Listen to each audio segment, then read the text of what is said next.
Hello ladies and gentlemen, welcome to the Aquaculture Festival 2021. You probably noticed that Aquafest 2021 have several activities, consist of a conference, competition, virtual expo, and many more amazing activities. My name is Indah, and I would like to extend a very warm welcome to all of you. It's my pleasure to be a Master of Ceremony for Aquaculture Student Conference with the theme Youth Action to create a better aquaculture environment. Today, we have amazing speakers with us to discuss about this topic. The first speaker is going to be Professor Dr. Yeong. Next, Mr. Zaki Mubarok, PhD, and the third is Mr. Ranggi Muharam Fajar. But before that, let us watch an opening speech from Dr. Insinyur Ferdinand Yulianda, MSc. Assalamualaikum warahmatullahi wabarakatuh. Good morning, distinguished ladies and gentlemen. The Aquaculture Conference competition is part of the Aquaculture Festival event organized by Himakua, Department of Aquaculture, Faculty of Fisheries and Marine Science, IPB. Aquafest this year began to penetrate the scale of ASEAN to international with the coverage of various countries that participated in the competition and conference.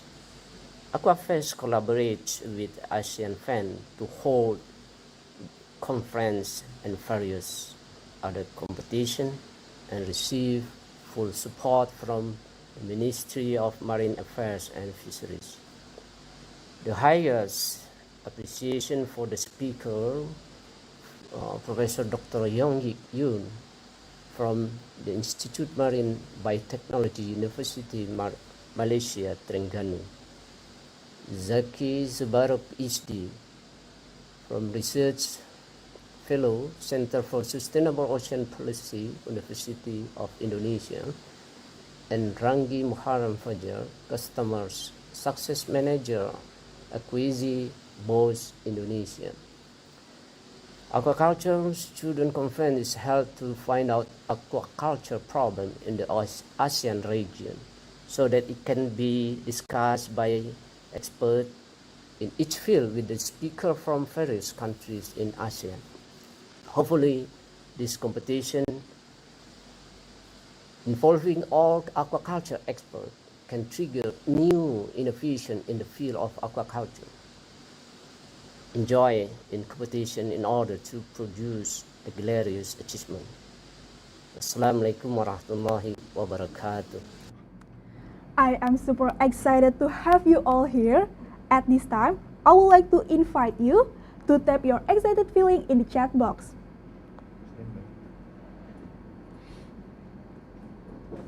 Okay, thank you for reaction. We can feel your positive energy here. We would like to say thank you for our sponsors who have been supporting this event. Thank you to Hatch, PT Robert Bosch Aquaeasy, Frida Aulia Indonesia, Bantex, and Maritim Muda. And also, we would like to say thank you to our media partner that who have been supporting on this event. Thank you to Ministry of Marine Affairs and Fisheries Republic of Indonesia, Aquaculture Magazine, Humas IPB, Info Aquaculture, Trobos Aqua, Agrina, and Jagatani. And now, we're gonna show you our advertising video. Happy watching, everyone.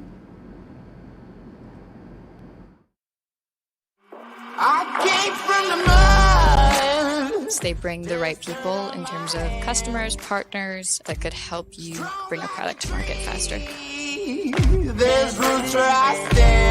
They introduced us to a company that's probably going to work with us to build a very large production facility.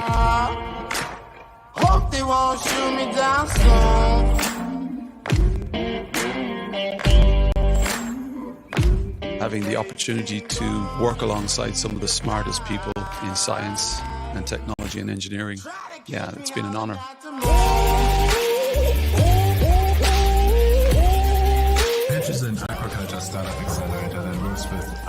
aquaculture startups along the whole value chain of aquaculture. We mentor the companies, we personally work with the companies, we're all aquaculture investors.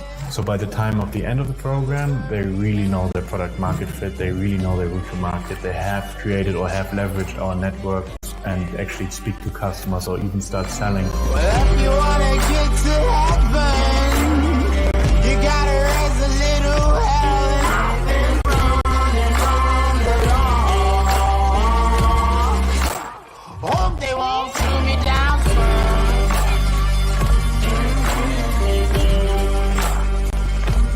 They say no to sleepless nights. Aquaculture is the fastest growing food producing business in the world. And in the next 50 years, we are going to have to grow more seafood than we've grown in the existence of mankind. The companies here have technologies that are going to transform aquaculture. We've had some incredible adventures as part of Hatch. Definitely the best part has been visiting farms, getting to talk to farmers, finding out what their challenges are, and seeing how we can help. They know the key players in the system, and they know the key players in the system who are willing to provide advice. We've been in other accelerators before, and Hatch is the only accelerator that met us like where we needed help.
Alright, thank you to Hatch and Aquaeasy for being our sponsor and support this Aquaculture Student Conference. Well, I would like to inform you to be active in our discussion. Before we start our conference, I would like to introduce our moderator, which is Cindy Aureli. So here is curriculum vitae of her.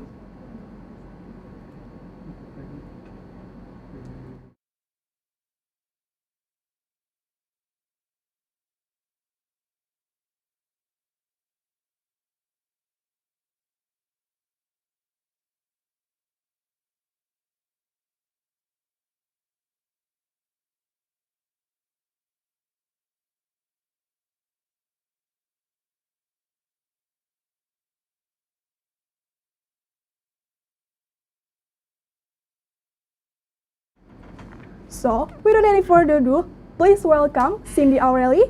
Time and screen is yours. Alright, thank you very much, Indah. Good morning, everyone. I hope you all are doing great today. Welcome to Aquafest 2021. Today, we're going to talk about aquaculture in the theme Youth Action to Create a Better Aquaculture Environment. And this conference, we will talk about sustainable aquaculture that already defined as management of aquaculture resources by ensuring the quality of aquaculture environment and also natural resources.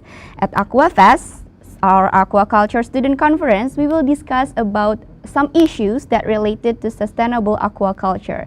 Those issues include several problems that occur in aquaculture sector, especially in aquaculture environment and also aquaculture sustainability, both production, pre-production and also post-production. I hope that all delegates could give the best participation and also contribution to find the best problem solution in this conference. And I'm Cindy Aureli as the moderator today, will gladly guide our valuable discussion. Alright, ladies and gentlemen, today we're gonna have 4 focus topics. First is fishery condition in the Pacific region, Asia Pacific region. Second is development of the aquaculture wastewater management in Asia Pacific region. Third is current and future wastewater treatment technology. And fourth is the role of youth for sustainable aquaculture. Before we start our discussion, let me introduce our inspiring speakers today. First is Professor Dr. Yeong as professor at the Institute Marine Biotechnology, Universiti Malaysia, Terengganu. Second, Mr. Zaki Mubarok, PhD, as Research Fellow, Center for Sustainable Ocean Policy, University of Indonesia. Third, Mr. Ranggi Muharam Fajar as Customer Success Manager, Aquaeasy-Bosch, Indonesia. For the first material will be presented by Professor Yeong. Before that, I would like to introduce further about Professor Yeong. He has a lot of research and contribution achievement that focus on application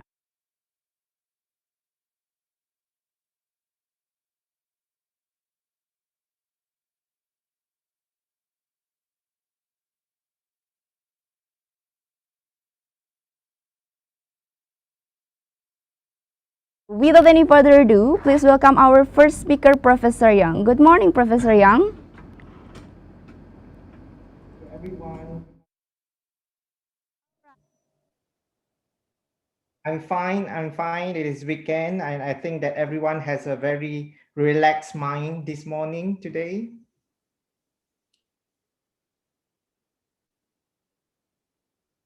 Yeah. Yes, well, I was requested to present something about ASEAN FEN. That is the abbreviation of the ASEAN Fisheries Education Network. And I enjoyed, and it is my pleasure. Thank you for the invitation. All right, thank you very much, Professor Yeong. So I think that all the participants are waiting so much and so excited to hear your material. So Professor Yeong, time and screen are yours. Thank you very much. Let me just share my presentation, and kindly let me know if you see my slides.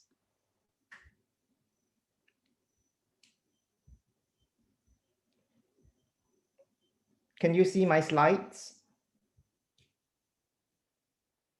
Okay, so I shall begin now. A very good morning to everyone. Before I start, let me say a big thank you to IPB and especially to Dr. Julie for inviting me to speak on behalf of the ASEAN Fisheries Education Network. In my opinion, this is such a great event, and which is organized by IPB and the student course, and this is what we inspire and we would like to see young blood and young scientists, students get together and keep the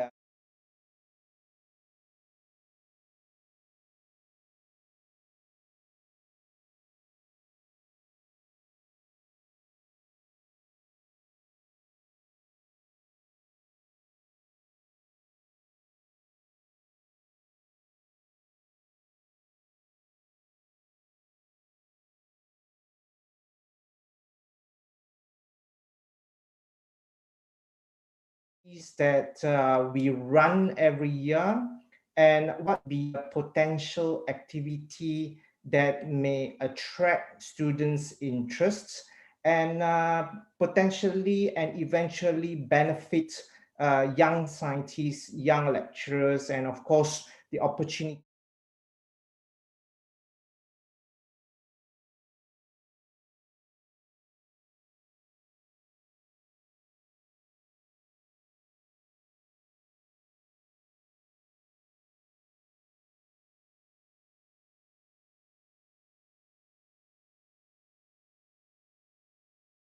we were given a task to just gather university which has MOU with UMT at that time, and of course the first few participants were for representatives from Indonesia, and of course if you know that Universitas Airlangga is one of the pioneer in the establishment of ASEAN FEN, and also At that time, we have good links also with Kasetsat University as well as Kanto University in Vietnam. So it is just a few universities in Indonesia, Thailand, and Vietnam that initially started a very small consortium which we organize, or we inspire to organize annually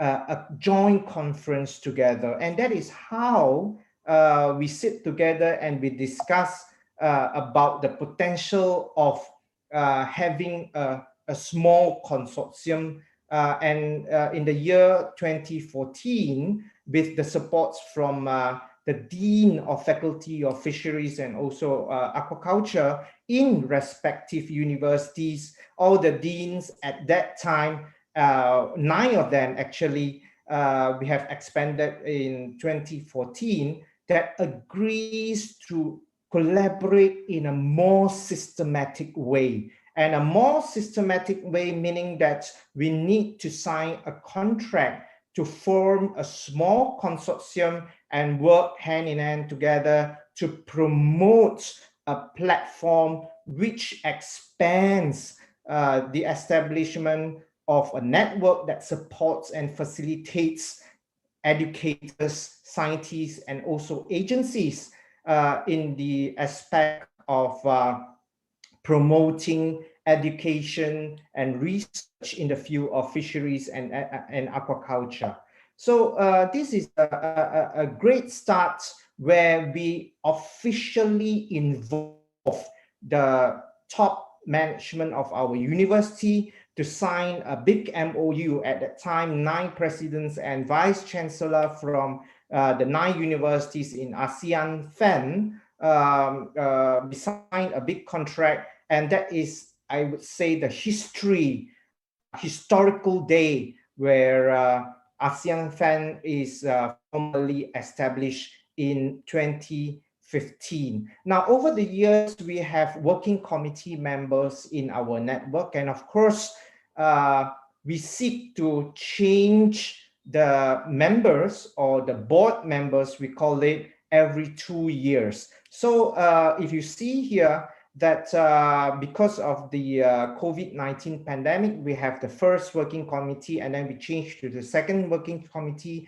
but we maintain the third working committee due to the pandemic, which we have advisor in the network. We have a chair, and the current chair is from Kanto University, Dr. Fu. We have a co-chair from Kasetsat University, and of course we have 2 secretarial posts and a treasurer that overlook the finances of the network. So in fact, this is already been there in the last 10 years, a good committee that governs and manage the ASEAN Fisheries Education Network. For your information, we have core members and we have associate members, and we do not have individual as our members, but rather institutional members, meaning that it is from university, either from university or either from the institutes that has facilities or programs, research programs or academic programs in fisheries and aquaculture. Now, in the itself, we have 9 core members, and 9 core members meaning that those are the 9 members which started the network, and it will be there permanently until the existence of ASEAN FEN ends. And I do not hope that to happen, of course.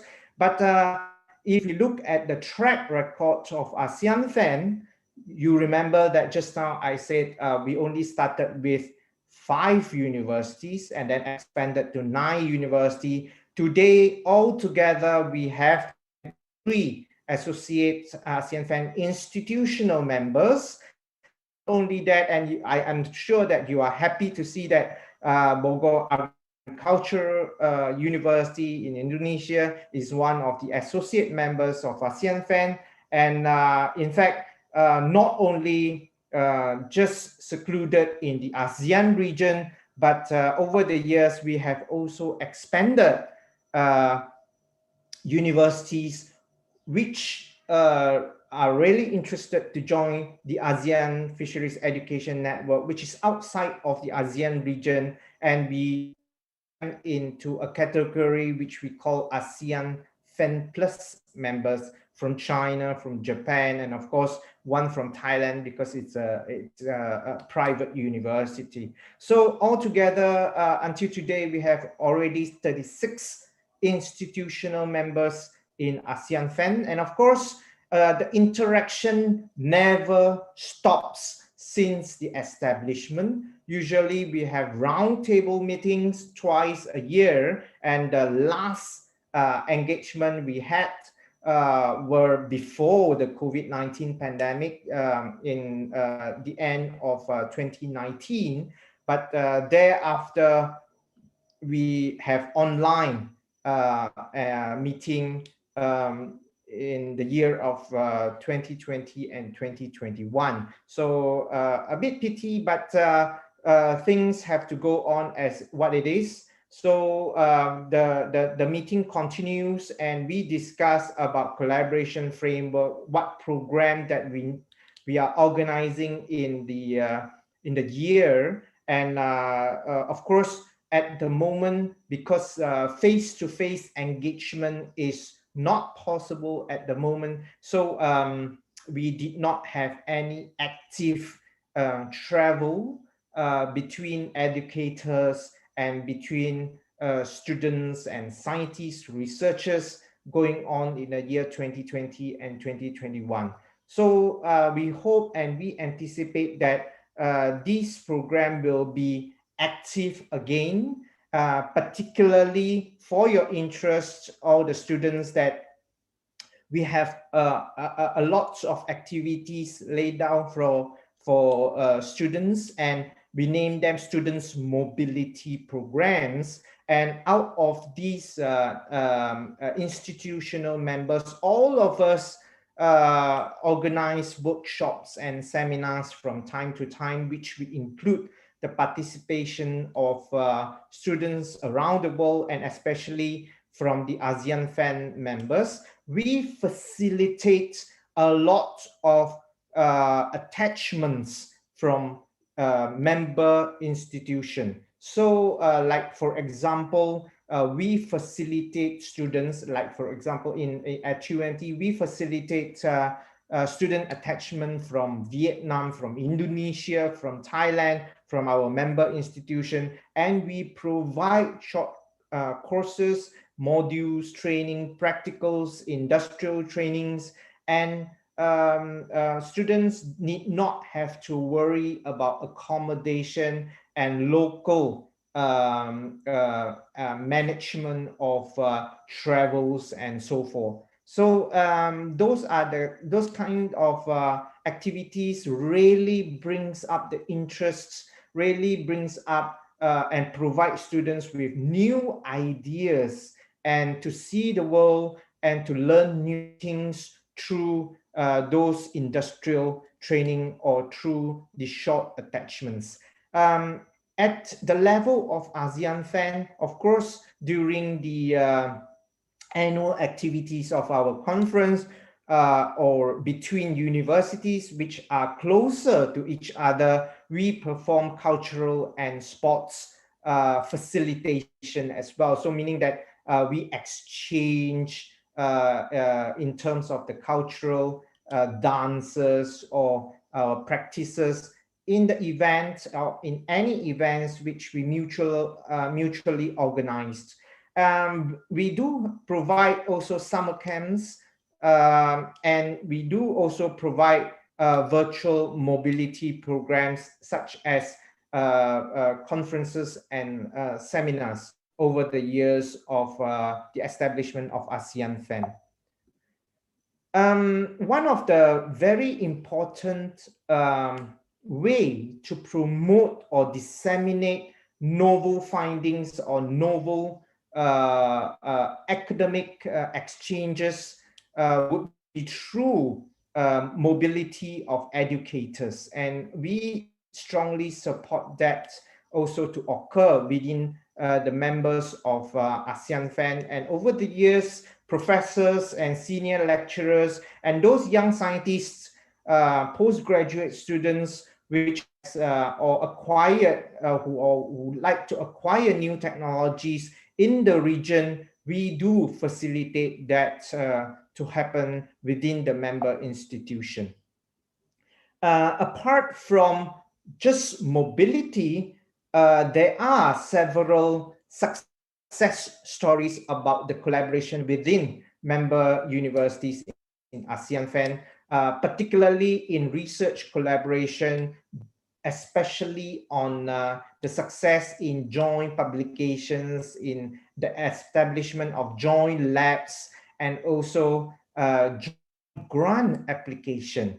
Now, this is very important in the career development of a lecturer, and not only to lecturer, but to young scientists, to postgraduate students, which is part of the life of becoming a young academician, we call it. And at ASEAN FAN, we facilitate a lot of sampling trips which cut across transboundaries, which we provide free accommodation. And this is based on university to university, and the decision that is made by the host universities to the experts who wish to come into the country for research collaboration. Of course, this could not be done at the moment because of the travel restrictions, but we hope that this will be open again beginning of next year.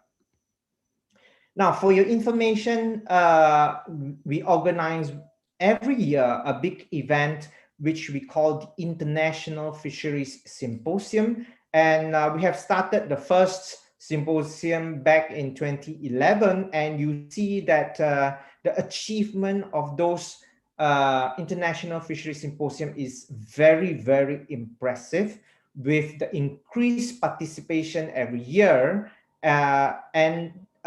If you see here also, the IFS is organized based on a rotation basis. So 1 year will be in Malaysia, Vietnam, Thailand, Indonesia, and there it goes again and again. And it has been already a few cycles with a lot of participation from students in their final year, especially, and also especially to postgraduate students, PhDs and masters who wish to present their findings at our conference. So if you look at in the last 2 years, we could not have it face to face.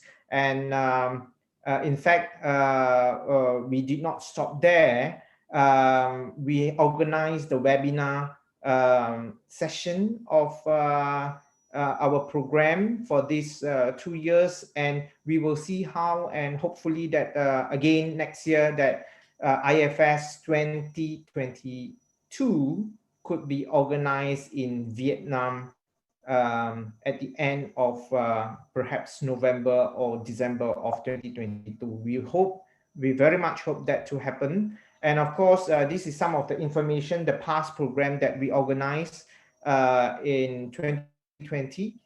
We had Ms. Malini and Dr. Huang Jie, both from one from SafeDeck and NACA, to serve as keynote speakers in our webinars. I think with over 20 speakers from the ASEAN region. So this is a very impressive webinars that we host last year, and also this year it will be hosted again by ASEAN FAN in 18th of December 2021. So please keep that in your date. But of course, we will make further announcement after the confirmation of the date. But initially, we put it at 18th of December 2021. Sorry. And we do have also some awards being given out to young fishery scientists. And of course, if you look at here, that 3 of them came from Malaysia. This is one of the things that we are really looking forward to give out these type of awards to more participants from other countries, especially Indonesia, Thailand, and Vietnam, and the Philippines, and other countries. But ASEAN Fan do award outstanding young fishery scientists to our institutional members and countries. Now, some of the activities that we have done back in 2014, we engaged with European Union, and at that time we started to have a very close collaboration with our European counterpart. And the first meeting was conducted back in 2014 in Jakarta, Indonesia, at the EU or the European Commission Center or the Secretariat in Jakarta, where we discussed a big project together to promote academic and research collaboration framework, which promotes a lot on capacity building between EU and also between ASEAN region. And this resulted in the obtaining of one of the big grants from European Commission back in 2017, which we call Eurostip at that moment. But this grant or this initiative has ended last year. So, but I just want to share with you that a lot of traveling between or exchanges between educators and also students occur during Eurostip when it is active. So this grant got us, the total grant is about 2 million euros, and it over the years promotes a lot of programs like innovative teaching and also industrial linkages into the teaching and academic development, curriculum development, and of course, one of the most important events that we have hosted would be the ASEAN Fan Education Workshop, which involves everyone, every member, institutional member in ASEAN Fan, where we exchange. If you look at the slides that recording stopped. Representatives from Indonesia has already presented the structure of the curriculum, how fisheries and education in a field of fisheries and aquaculture being done in Indonesia, to enlighten us with the curriculum and framework of each of the countries that participates in ASEAN Fan at that moment. So other than that, Eurostip also funded a lot of exchanges from Indonesia, from Thailand, recording in progress, Vietnam, and to travel to Europe, several European universities, to have a short attachment with them, 3 to 6 months, and it is fully paid by the grant for them to pursue on novel knowledge and ways of innovative teaching, and also research exchange that potentially help them or assist them in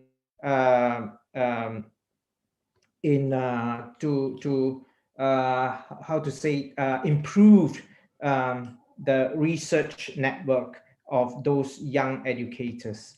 Other than Europe, we do have engagement, very close engagement with China. And at one moment back in 2017, we had a lot of exchanges between ASEAN Fan member institution members to China for short training and for short courses. under the international training program of ASEAN China program given by the Ministry of Science and Technology in China, and of course young scientist programs and postdoctoral attachment. For your information, this initiative is still available until today, right? So from time to time, we do get requests from Ocean University of China or Tianjin University of Technology in China, which offers scholarships for students doing PhD and masters China. And of course, we will certainly circulate this information in our network, be it in email or be it in our website or in our Facebook page. This is something new for you, and I think this is the most important slide that I like to share with students at IPB and also students from elsewhere outside of Indonesia, particularly those who wished to pursue their masters in European universities. I'd like to share with you the new program that is being offered by several universities in the EU with collaboration with ASEAN FAN. Of course, you see here the coordinator is Ghent University, and 3 universities in Europe, the NTNU, which we call the Norwegian University of Science and Technology, Wageningen University, and also the universities of Barcelona. All of them are putting in strong collaboration of offering this International Master of Science in Health Management in Aquaculture. And you see that 3 associate partners, UMT, Kasisat University, and Kanto University, is joining hand in hand with several industrial partners to offer this program, and it facilitates students from ASEAN FAN to pursue their masters in Europe. And one very interesting question that you might ask me, would there be financial support? Would there be scholarships being offered? The answer is yes. So scholarships will be offered fully for successful participants to pursue their masters in this program. And for your information, of course, when ASEAN FAN is one of the collaborators in this program, we have a little bit of advantage into getting this scholarship. Let me just share very quickly with you that the successful applicants will be given scholarships, and of course they won't be staying in one universities. So in the first few semesters of the programs, they are required to stay in Europe, of course, and to go from one universities to one universities in Europe. And those who wished to do their final year in Asia or in ASEAN, they can pursue their projects in either UMT or Kanto University or Kasetsat University. So this is something that I think would interest a lot of the students in the coming years. And well, you just go to the internet and you type in the programs. It will bring you to the website of Ghent University. And of course, you see a lot of information in there. And most important would be the admission requirements, whether you are eligible or not. And certainly that you will ask me, would the applications be open every year? Yes, the applications will be open every year. And the first application deadline has passed. Of course, I have already made this announcement in the ASEAN FAN meeting previously, which we have already circulated this information to all member countries. The first deadline has passed, which is early 2021.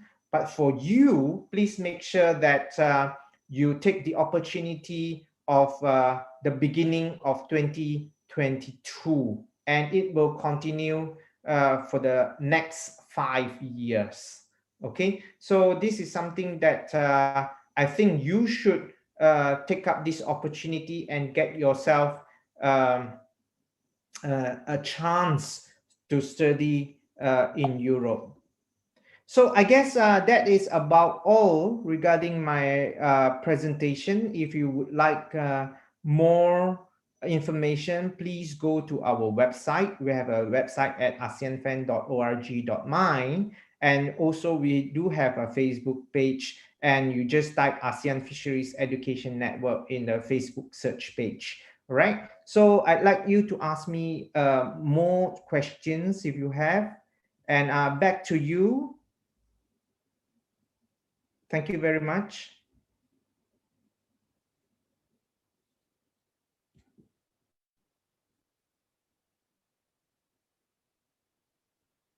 In the end of the presentation, but especially for Professor Yeong, we're gonna have the Q&A session now, since that Professor Yeong has the other obligation to be attend after this event.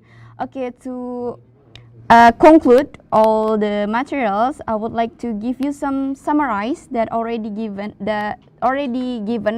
by Professor Yeong. So first, ASEAN Fisheries Education Network, or ASEAN FAN, established 10 years ago for a few universities from Indonesia, Thailand, and also Vietnam. And in 2014, ASEAN FAN has collaborated and become more systematic, become a platform in fisheries and aquaculture field. And also now ASEAN FAN is not only for ASEAN region, but also in ASEAN for Asia Pacific region such as China and so forth. There are a lot of important activities in ASEAN FAN that you can get a lot of advantage there. It's like online institutional meeting for discuss collaboration network, student mobility programs such as conference, seminars that provides articles, module, and short courses, and the other activities that really brings up all the students. And ASEAN FAN strongly support the student and young scientists in ASEAN FAN to bring up their opportunity and become young scientists and young educator. There are a lot of opportunity and who wish to pursue Master European University, for example, in University Barcelona, is something that you can pursue and you can get from the ASEAN FAN because ASEAN FAN collaborating with many partners to support this program, and you will have financial support for full scholarships, and successful applicant will get the full scholarship. And also you will not stay in the one university. You can go from one university to one another university in Europe by the Eurostep program. And the first application maybe has passed early 2020, but make sure that you will take the opportunity in the first 2021. Take your opportunity and take the chance. So to all the participants who are still curious and interesting, feel interest about ASEAN FAN, kindly give your question in the chat box to Professor Yeong. Thank you very much, Cindy, for the very holistic explanation just now. A very nice summary. And of course, my colleague in Indonesia, Dr. Julie, knows very well about this program as well, because we were alumni of Ghent University in Belgium. So she has also the extended information about how to obtain this initiative. And of course, ASEAN FAN is there to always facilitate and assist you into giving you more information and how do you proceed with the application.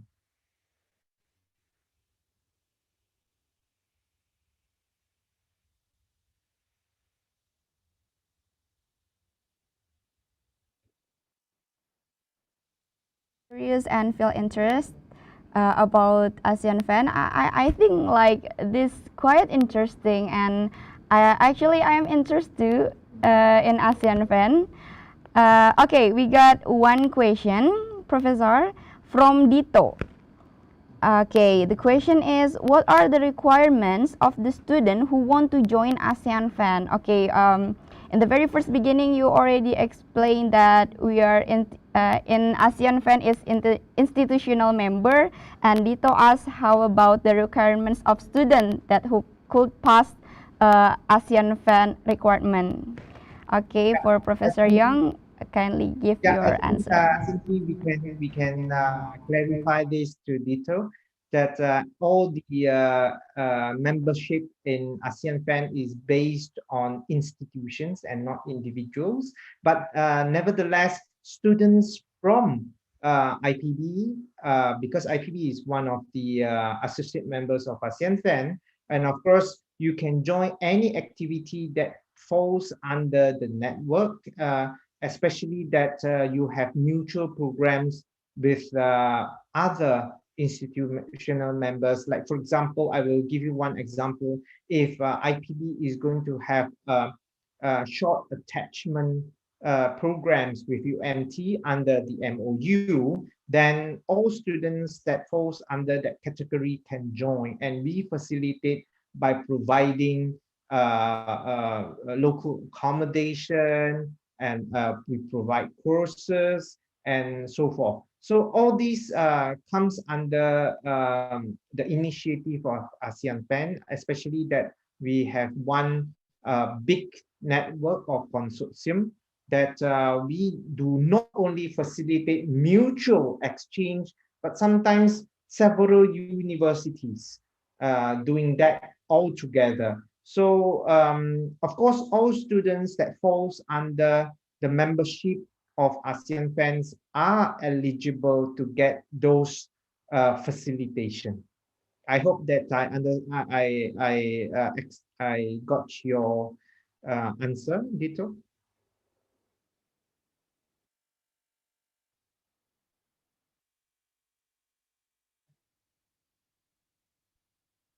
The answer. We will move to the next question. Comes from Kudratullah Hussein that already raised hand. Hello, Kudratullah Hussein, are you there?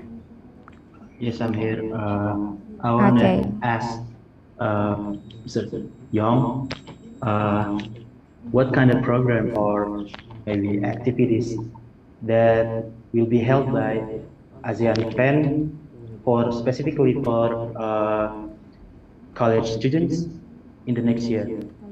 Well, every year in the calendar of ASEAN Fan, we have the participation of students in International Fisheries Symposium. And of course, from time to time, we do have webinars and seminars, and hopefully, because this year, particularly during our board meeting, we discussed the possibility of having an e-conference. But because of the time limitation that we could not be able to do that, and that also involves the engagement of students as presenter. And of course, this also facilitates the host university to become the organizer of such event. So participation from students can come in into a lot of models. Like, for example, if you have a program that is hosted by students, be it cultural or be it academic or be it research, ASEAN Fan is willing to facilitate that. So most important thing also is for the host universities to tell us at the Secretariat of ASEAN Fan what events that particularly you would like us to be involved in. And of course, by automatic, students will be involved in such programs. Okay, thank you very much. Kudratullah, has your question has been answered? Yes, thank you. All right. Okay, so Professor Yeong, the next question is from Fajar Maulana. Hello, Professor. Please give us your suggestion and strategies for the students can contribute to the ASEAN and international levels with the ASEAN Fan link. Okay. Yeah, as I have discussed just now, one of the biggest contribution and students is to be involved in the organization of ASEAN Fans program, and that is very much dependent on the host university, and of course to be involved in as participants of ASEAN Fans program. So at the international level, as I said just now, we do have programs from time to time, which we invite students to attend and to present and to participate.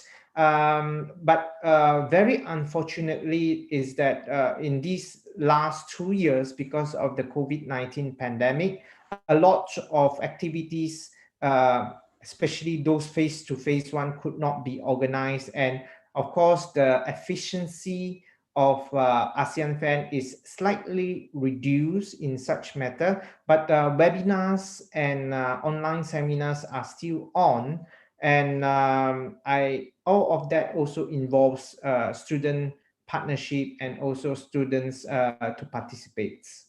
So I do not know what aspect of or the expectation of the students that wished to participate in the programs of ASEAN Fan, but of course we are open to suggestions and comments from our young generation as well.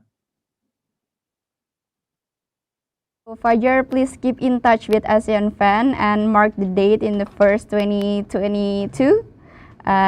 Keep in touch with the information. I hope that you can give your best contribution by joining the ASEAN Fan for 2022.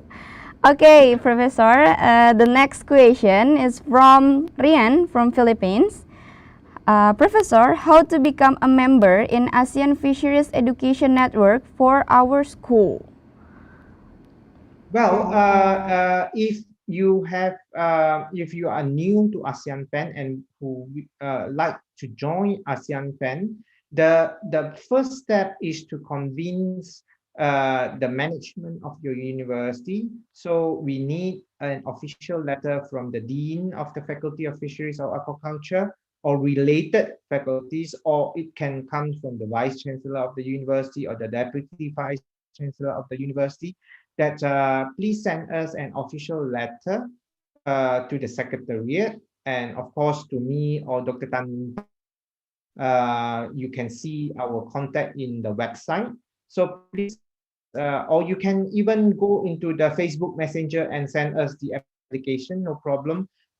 In fact, we have already accepted several institutional members from the Philippines through a very standard way of sending in your application, and you are required to present or give a very brief presentation about your university during one of the IFS, International Fisheries Symposium, which you participate, and we will invite you to present about your university during the round table meeting. So the membership should be accepted after that, and it should have the blessing and the consent from the ASEAN Fan board members, as well as the 9 dean of the core institutional members. So not very difficult. We just need the official letter from the university, and hopefully the letter comes from the higher management. I hope I answered your question. Okay, thank you, Professor. Thank you, Professor. That was a good news for you, Rian, and all other students from Philippines, and also all students that willing to join ASEAN Fan. And the next question, this is the last question, Professor.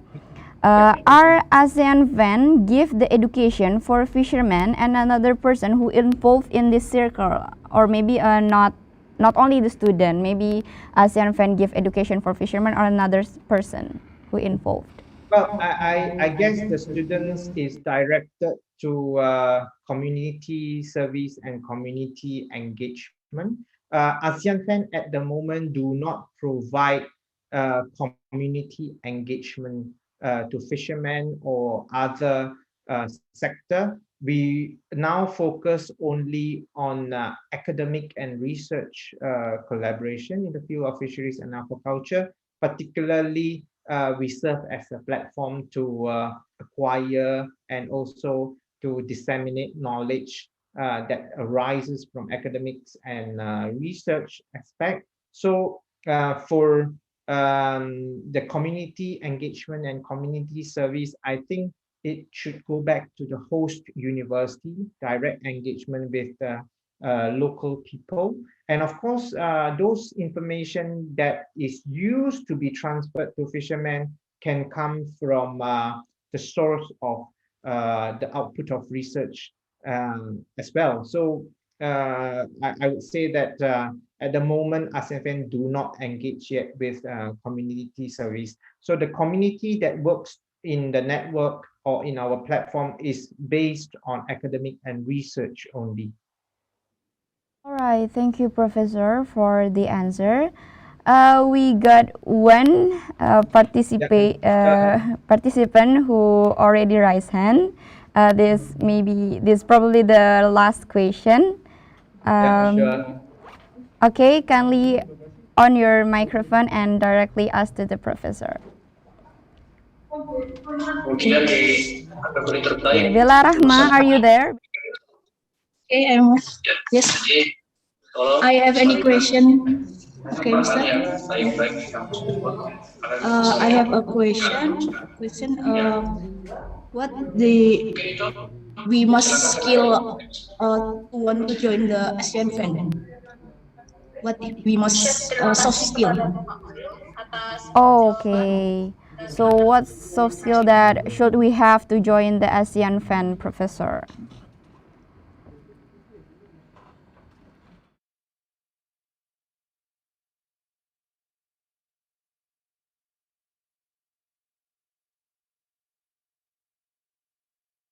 I'm sorry, sir. The voice is unmute.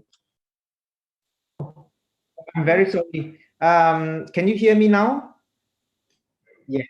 Okay. Okay. So I think students are active can automatically become participants of programs outlined by ASEAN Fan. But what usually my advice to the students, the most important skills that you need to have other than the academic values would be a soft skill that you train yourself to communicate well. Effective communication, to me, I think is very, very important, and we cannot deny that you should have good training or good grip, I think, in English language, because English is the language for science, I would say, and the most widely used language in the world, that you need to constantly improve yourself in effective communication, as well as the language grip that you have. That I think could bring you way ahead of other people in terms of internationalization, because ASEAN Fan, if you look at our membership, it cuts across countries, and we should have one mutual way of communication. And as young scientists and as students, I really like to advise you to master the language well, so that later on, when you communicate with people around you from different parts of the world, it gives you great confidence, and it gives you also great understanding of the content of communication. So I guess that is my advice to you. Okay, thank you very much, Professor. Okay, ladies and gentlemen, we've already done the first Q&A session for Professor Yeong. Thank you very much, Professor Yeong, for the insightful material, and thank you very much to all the participants for your enthusiasm. Keep your enthusiasm up because we still have two materials. Okay, Professor Yeong, thank you very much for the materials. Thank you very much, Nazimi. Thank you very much, Bibi and Dr. Julie. Thank you very much to everyone, and congratulations on this successful program, and keep it up. As I know that this is part of the organization from the student. Well done, and congrats again. Bye. Okay, bye. See you in the next opportunity, Professor. Okay, ladies and gentlemen, now we are moving to the next material. The second material will be presented by Mr. Zaki Mubarok. Before that, I would like to introduce further about Mr. Zaki.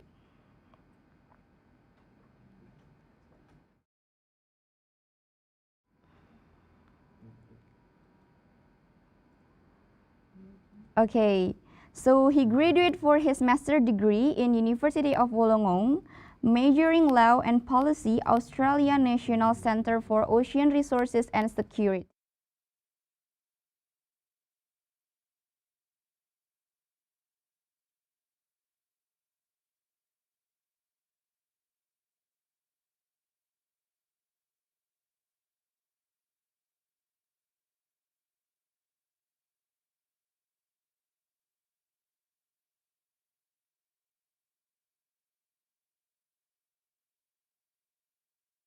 Peaceful settlement of international dispute by Japan International Cooperation Agency, or JICA. He also involved in research fellow of Center for Sustainable Ocean Policy, University of Indonesia, and he has so many writing publication in his field too. So without any further ado, please welcome our speaker, Mr. Zaki Mubarok. Hello, Mr. Zaki. Good morning. Hi, good morning all. All right, how are you today, Mr. Zaki? Yeah, I'm not, actually I'm not feeling well. I'm not really feeling well right now. I have quite a little bit flu. Okay, because of the weather, I think.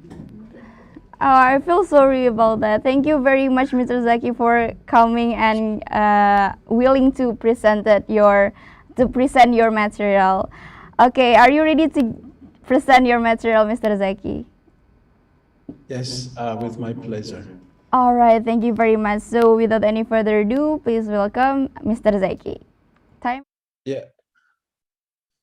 Thank you, everybody. Morning, Pak Ferdinand Yulianda, who has given opening statement in this very important forum.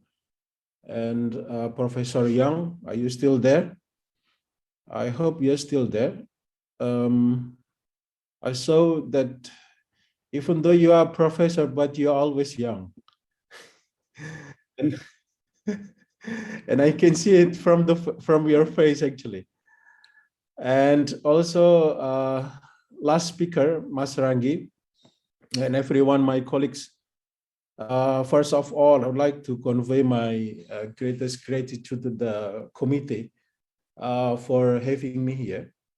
And it is a great pleasure indeed to join this festival for young people, even though I'm no longer young, actually.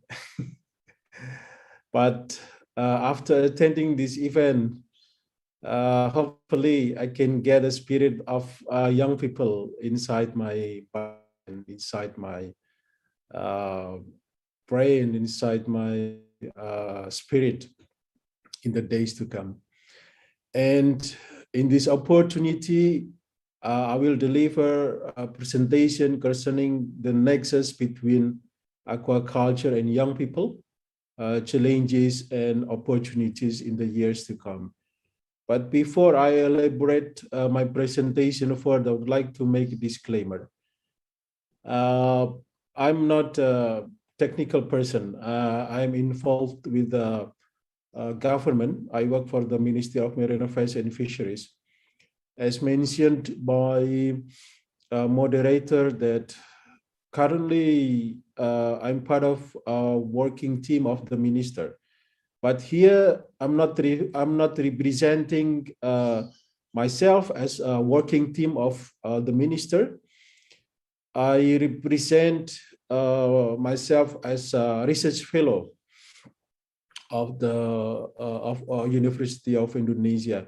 So my statement here doesn't represent any official statement from the ministry and the minister.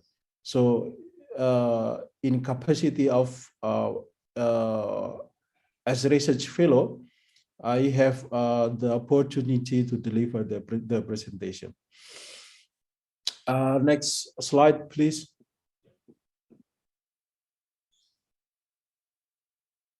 Thank you. Before exploring further, I would provide a brief outlook on the course of my presentation. Firstly, I will talk about youth and aquaculture as part of introduction section. Secondly, I will introduce some circumstances. And then thirdly, I will deliver the nexus between Indonesia and aquaculture, in which some notable progress or development will be introduced. And then fourthly, some challenges are identified concerning the engagement of youth in aquaculture. Then opportunities are offered following the challenges presented previously. And then lastly, I will introduce or I will elaborate ways forward for young people when facing or after elaborating the challenges and opportunities. Next slide.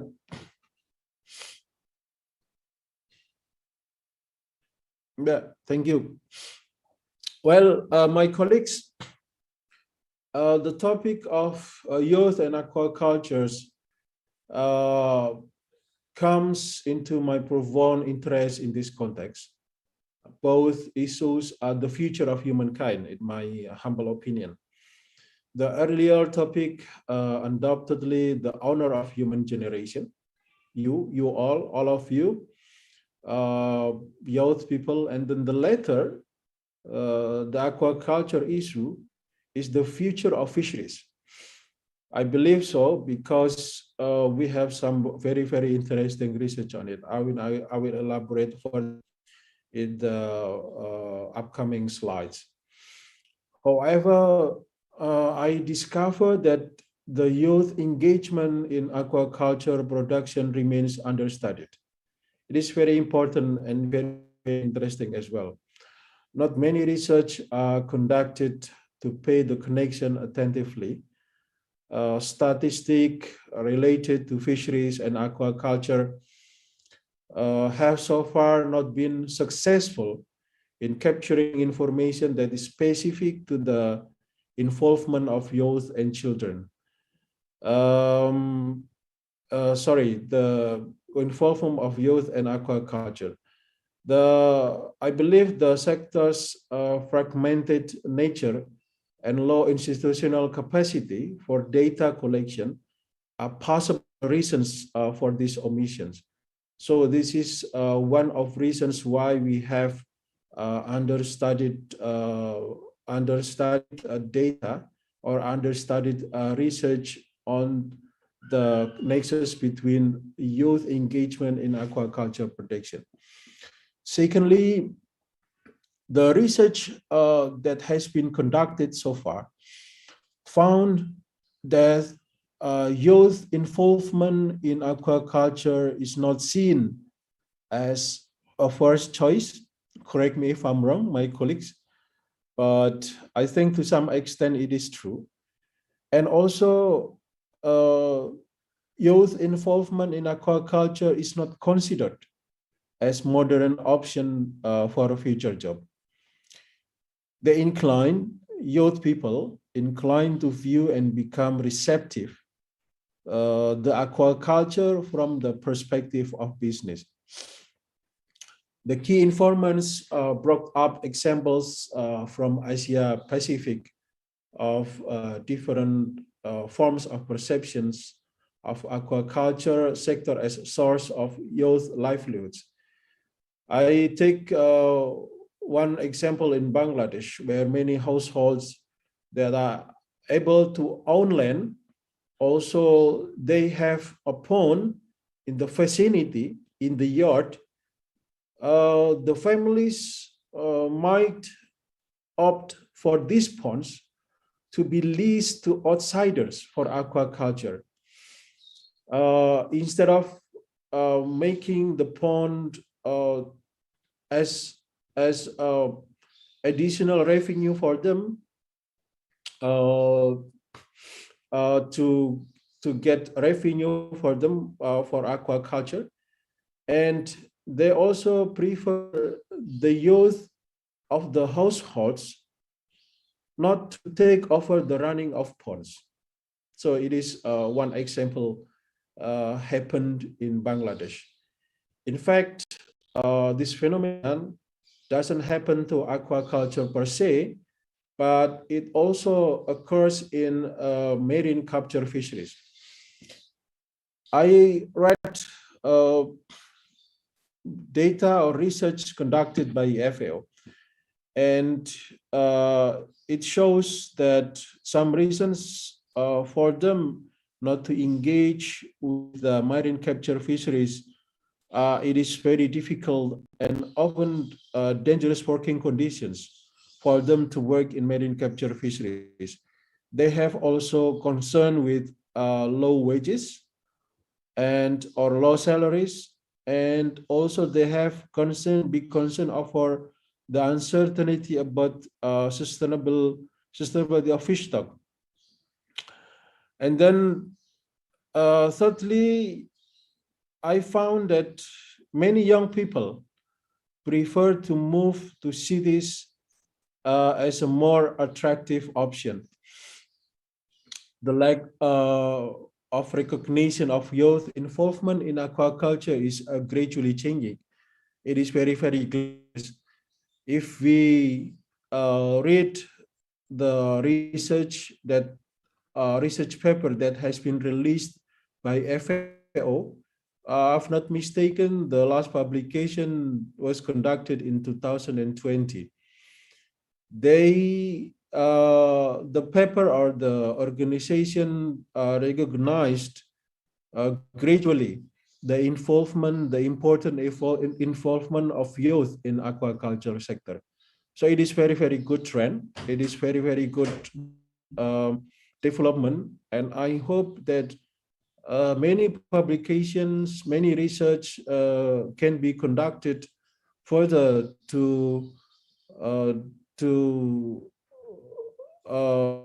explore the nexus between youth and aquaculture sector. Next slide.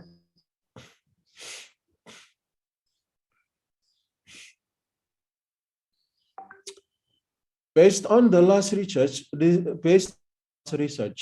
I would like to convey to you that the role of aquaculture is increasing. Here is the comparison between global food function and global capture and aquaculture production. For the pie diagram, we can see that food consumption from fish is bigger, even bigger from aquaculture in 2018 than capture fisheries, than sources from capture fisheries. And it is projected by experts that in 2030, the portion is even bigger, from 52% in 2018 to 59% in 2030. The almost similar trend applies to the sources of global capture and aquaculture production. In 2018, the portion of capture fisheries was bigger than aquaculture, but in 2030, it is projected by experts that aquaculture will increase from 46% in 2018 to 53% in 2030.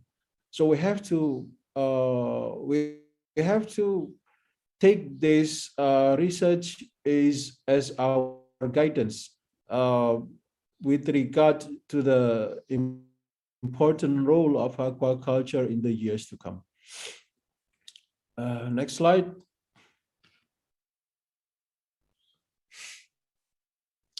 Another data presented here shows that the increase of global aquaculture production from 2010 to 2018.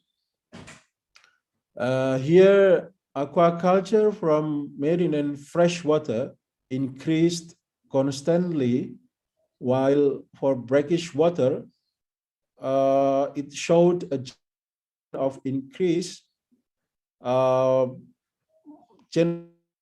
except from 2007 to 2018. So there was 1 year that was decreasing. It is also interesting to note that most global aquaculture production came from mariculture, accounted for 48%, followed by freshwater of 45%, and then the small portion of brackish water accounted for 8%. Next slide. Here is very, very interesting data as well. I got this data from Food and Agriculture Organization. As we can see from the data, this is in my presentation, in my previous presentations, in any fora. This slide is my favorite presentation. The question is, are we good with our marine fish stock? The answer is simple. It is not. It is not, obviously. Here is the data presented by FAO. As we can see from this data, the state of world's marine fish stock has not improved overall, despite notable progress in some areas. Based on FAO's analysis of assessed commercial fish stock, the share of fish stock within biologically sustainable levels decreased from 90% in 1974 to 65.8% in 2017, approximately. In contrast, the percentage of fish stocked fished at biologically unsustainable levels increased, especially in the late 1970s and 1980s, from 10% in 1974 to 34.2% in 2017, approximately. This calculation treats all fish stocks equally, regardless of their biomass and catch. And in terms of landings, 78.7% of current landings come from biologically sustainable stocks. I would like to pay attention in 2017, the last research that has been conducted by FAO. The maximally sustainable fish stock was accounted for 59.6%, and under fish stock for 6.2% of the total number of assessed stocks. The underfish stock decreased continuously from 1974 to 2017, whereas the maximally sustainable fish stock decreased from 1974 to 1989, and then decreased again to 59.6% approximately in 2017. The question is, will the fish stock continue to decline? I believe so. I believe so, because I'm not being pessimistic, but if you read the data that has been released, that has been conducted by FAO and released by FAO, we are not good in treating our marine fish stock. In the future, I will not be surprised if there is no longer fish in our ocean. That's why we have to do something. We have to do something right now. As young people, you have to do something right now. And why I present this data, first of all, we are not doing good enough in treating our marine fish stock. And secondly, we have what we call as aquaculture as alternative to fill the protein demand for the people, and also for the stock for the fish stock in general. But if we don't have any fish stock in our ocean, is it a problem of fish per se? I believe it's not, because it is related to marine ecosystem. It is related to food supply chain. It is related to other aspects of our life. So we have to, again, we have to do more. We have to do something good. And I believe as young people, you can do to secure your own future. Next slide.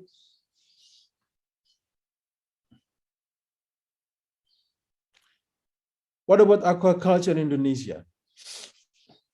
This segment is very important to our country.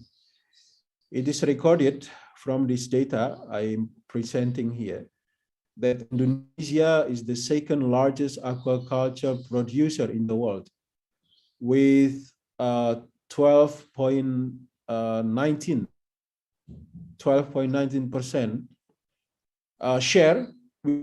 To China accounted for 57.76% market share. That's why Indonesia pays a close attention to develop aquaculture, because we have a very good in doing or in treating aquaculture, and we hope to develop more in the years to come to develop aquaculture in Indonesia. And Ministry of Marine Affairs and Fisheries has a very, very important program to make aquaculture advance for the sake of prosperity of Indonesian people. Slide.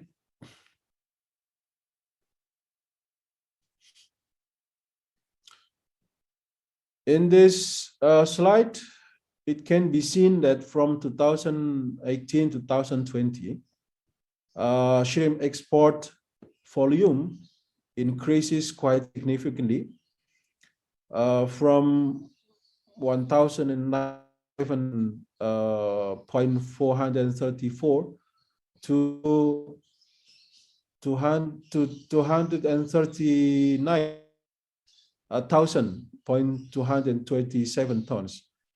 I'm convinced that it will increase more based on my observation on the current measures by the government to develop shrimp aquaculture in some designated sites. And I will talk more on this issue later on. Next slide.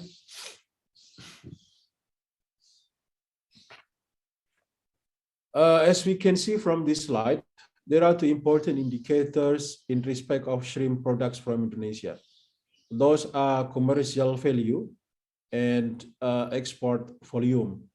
For commercial value, from 2015 to 2020, the general trend was increasing. despite some decrease in some areas, the main destination for this commodity is China, with 55.61%, followed by the US with 3.86%. And we can see that the gap was significant from China to the United States. And then the export volume also showed an increasing general trend during 5 years. Next slide.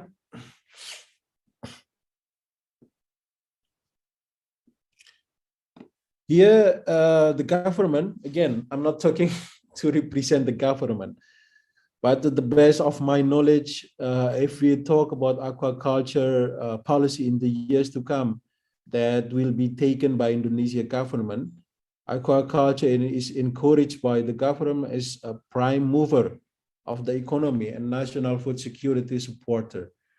The policy very likely considers the high value of aquaculture, including shrimp, as part of economy perspective. And in making this policy executed, there are three main pillars. Those are sovereignty, and then sustainability, and the last one is prosperity. In brief, we have to stand in our strength to sustain our economy, to create prosperity for community. However, we have to make environment sustainable in achieving this goal. And in doing aquaculture business, we need to pay attention to four main factors. Those are, we have to be independent, and then we have to be competitive, and then we have to have high human resources and science, technology, innovation. And the last one, we have to have a good governance. Or in Indonesia, we call it tata kelola. Next.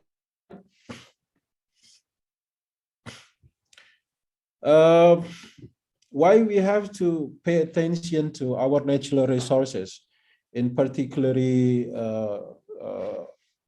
to develop aquaculture. We have a strong mandate to explore our natural resources. It comes from our Constitution, Article 33, Para 3, which states that earth, water, and other natural resources contain are controlled the state and used for the greatest prosperity of the people. This article provides mandate to empower community and to make community prosperous. In achieving this goal, it is very, very important to note that the blue economy concept is introduced to develop marine and fishery sector. This concept, in brief, emphasizes the balance between ecology and economy. However, the Minister of Marine Affairs and Fisheries, Bapak Trenggono, Sakti Wahyu Trenggono, is of the view that ecology should come as first priority than economy to make the environment sustainable. Furthermore, there are two main aspects to uphold fishery sector, namely capture fisheries and aquaculture.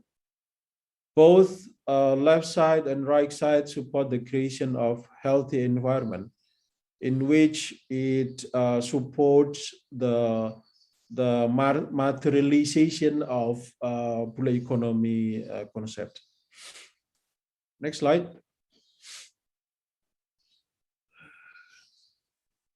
I would like to explain that aquaculture is a priority program of Ministry of Marine Affairs and Fisheries from 2020 to 2024.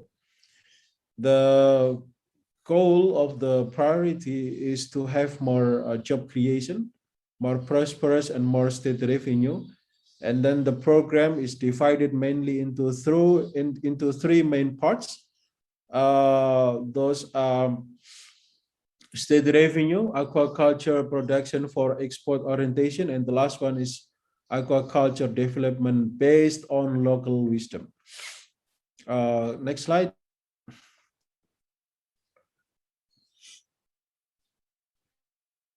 In this stage, I will introduce 5 main challenges on the nexus between youth and aquaculture.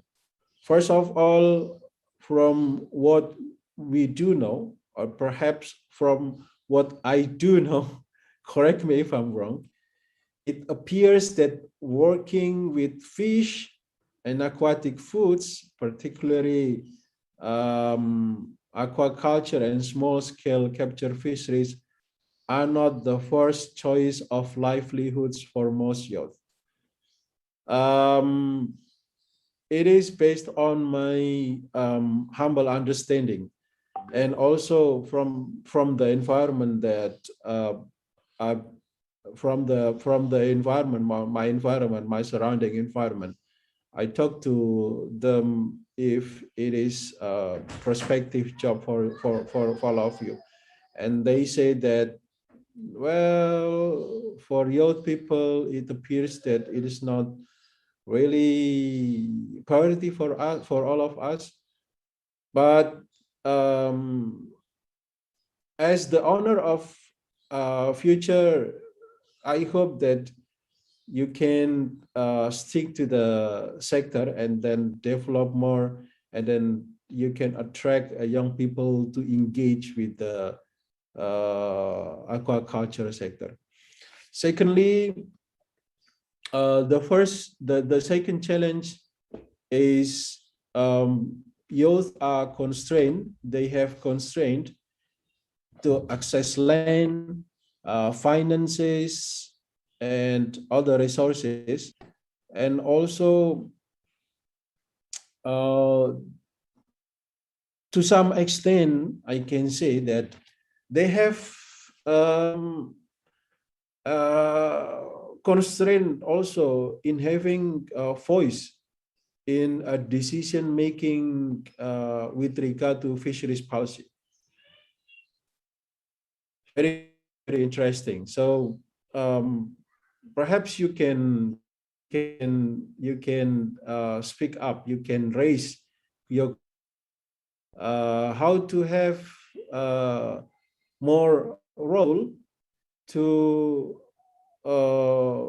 make your inspiration or your option to be heard by relevant stakeholders in fishery sectors.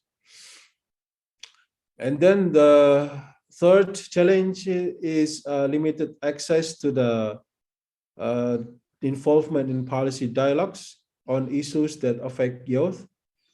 And then fourth is other challenges include possessing limited knowledge and experience, and also interacting with natural ecosystem and fishing grounds in many circumstances, diminishing productivity.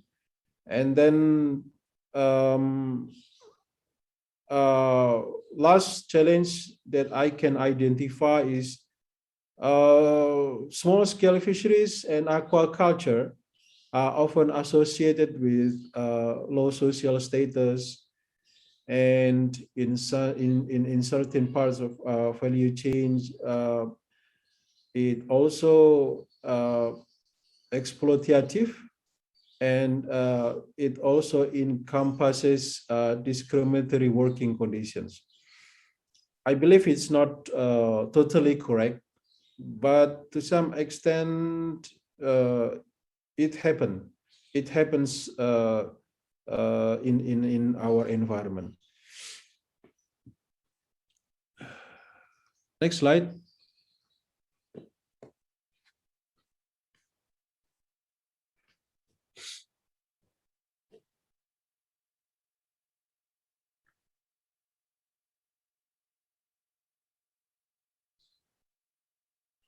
Okay, there are some opportunities offered for youth to engage for the aquaculture sector.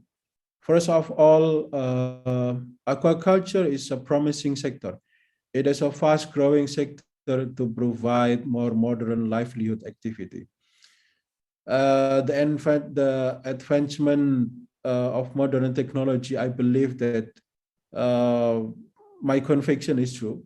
We have from the technology that has been invented by experts, it is a promising and fast-growing sector.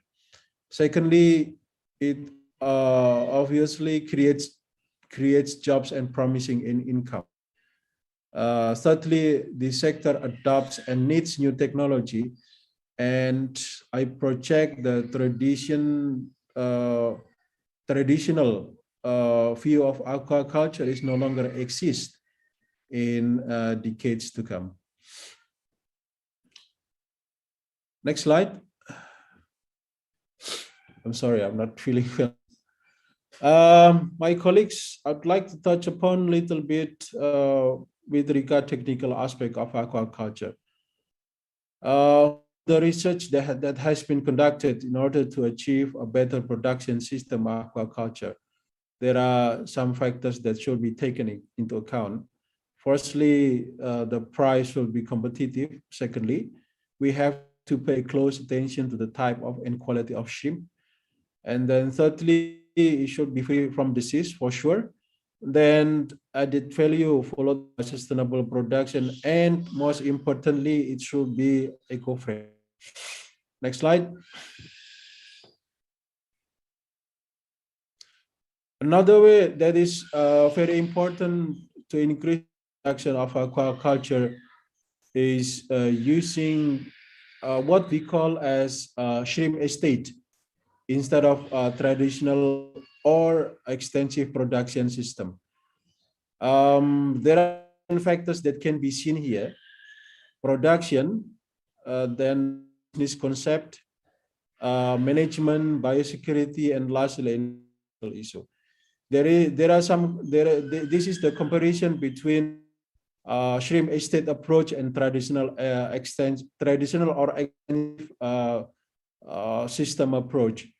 And then from the comparison, we can see that shrimp estate is much more beneficial. It can generate more benefits to the investor if we use shrimp estate instead of or extensive approach. Next slide. Okay, this is a complex system of integrated shrimp estate business, and I would like to whisper you that this shrimp estate is being developed by the government to have more revenue or to make environment more when doing aquaculture. Here, some stakeholders involved in this model: government, community, Badan Layanan Umum, we call it. There is one unit in Ministry of Marine Affairs and Fisheries that provides financial assistance to the investor. We call it Badan Layanan Umum. It can be formed it can be formed by the government to make the business running, and then private sector, of course. If we want to provide land, we have to see if it is our community or government or combination between both. Who is the quote unquote for this shrimp estate? Is it involved as the employee or gain the profit sharing?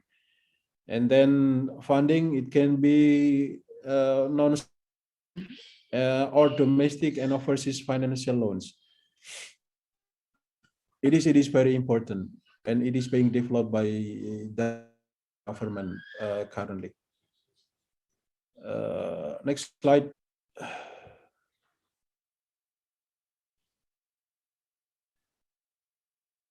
Okay, This slide is the continuation from previous slide concerning the strategy to increase productivity. There are several aspects that we have to pay attention, namely feed management, the quality of water, genetics, manpower, density, and disease prevention. If we follow the standard operating procedures, all indicators will be increasing, except disease. And most importantly, if we want to reduce significantly the production cost, we should make technology renewable and to make feed economical. Next slide. By combining the shrimp estate technology and innovation, I mean, by combining the shrimp estate concept, and innovation, Indonesia has a plan to be one of the biggest shrimp producers in the world. We believe that shrimp estate can play a significant role to enhance the production system. And to make the vision materialized, we also have to ensure that the technology and innovation developed should be in line with the sustainable issue. From the diagram, we can see that it is very, very interesting. Also, we hope that the export to the United States will be increasing than exporting to China, because China is also the biggest producer of aquaculture in the world. So it is more realistic if we export more to the US instead of China. Next slide. This is just additional information. My colleague here, Dr. Romy, blue shirt, throwing the food to the fish pond. He is from Aquaculture Research Center, and he is right now conducting deep research on feed management system. And he is very, very expert on it. It is very interesting to note that in the years to come, it is possible to develop and connect information technology and aquaculture development system in a particular feeding management system. And I do hope that this technology can lure more youth to be part of aquaculture process. If you want to know more about this system, you can invite Dr. Romy. He, if not mistaken, he is head or vice president of Aquaculture Society, our community of Indonesia. And he writes a lot of journal articles with regard to the aquaculture feeding system. Next slide. This is another information on how to develop aquaculture system. I got this information from my colleague, Dr. Rami. And frankly speaking, I'm not expert in explaining this slide. Dr. Rami is the one who can explain this fluently. Next slide. This is another technology that has been developed by my colleague. And if you want to make aquaculture system healthy, we have to treat the water very well to increase the productivity. Okay, next slide. Here's the very technical water management system. Next slide.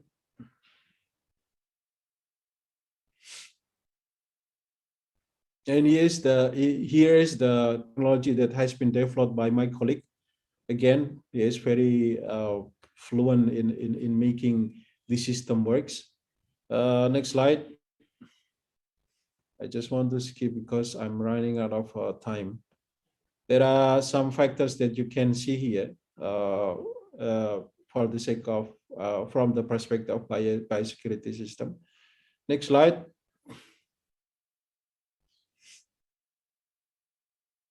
Okay, next slide. Shrimp innovation, millennial farming system. We have developed some sites to make this millennial farming system works. There are two notable sites in Karawang and in Jepara. Next slide. Okay, next slide. I think this is the ways forward. This is very important. I hope that all of you, my colleague, be agents of change. You have to make yourself and expert in doing aquaculture and finding some research or doing some research to make aquaculture more advanced in the decades to come. Secondly, build a youth-oriented approach to aquaculture. It's not a message to youth, but it is a message to all people, to the government, to the relevant stakeholders, that we have to youth people to talk about aquaculture. We have to use this approach. Thirdly, I believe that fish and aquatic foods are increasing and a key and growing component of the world's food ecosystem. There is a connection between aquaculture and blue economy, and it needs one session to connect the blue economy and aquaculture. And this could potentially have several opportunities to get the engagement of youth by connecting this issue with blue economy. Then we need to also integration of information and communication technology in entrepreneurship. So it can make this approach more attractive to youth. Then government intervention. I believe that youth role should be encouraged by government in its decision-making process. There are several important documents that we can refer. National Youth Policy of Solomon Islands.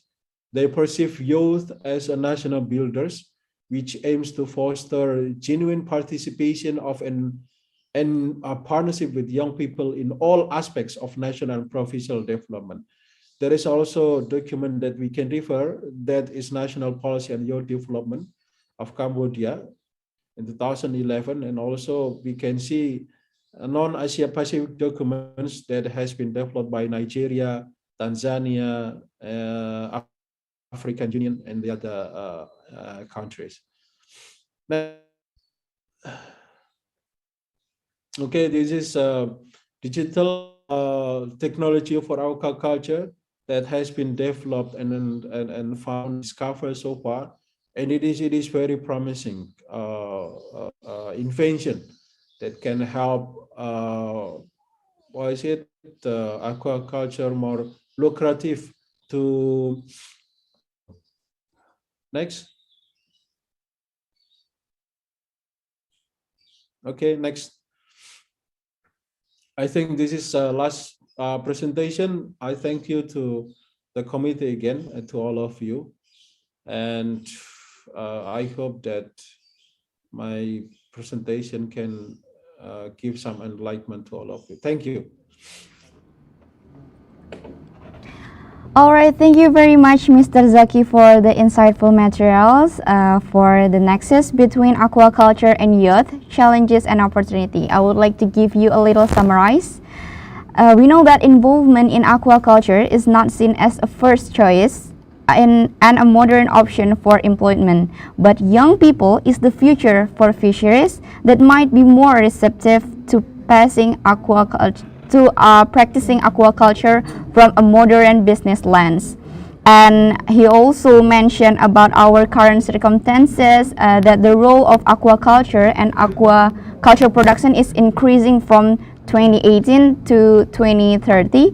And the most interesting data is the marine fish stocks data from FAO, that decreasing from 1974 to 2017, that's not improving. it means that we are not good enough to treating our marine stocks, and this will be interesting issues that all the delegates could discuss in our conference tomorrow. And we already know that Indonesia and Indonesia's aquaculture resources, that Indonesia is the second largest aquaculture producer in the world. And actually, we want to increase our economic, but we have to think about our aquaculture resources. We need to pay attention to several sectors so we can pursue the sustainability of environment. We have some challenges and opportunity at the same time in aquaculture sector. So in this case, we really need the contribution of youth to fix these issues in innovative and creative ways. All right, thank you very much, Mr. Zaki. We are going to the third presentation. The material will be presented by Mr. Ranggi, but before that, I would like to introduce further about Mr. Ranggi. So, Mr.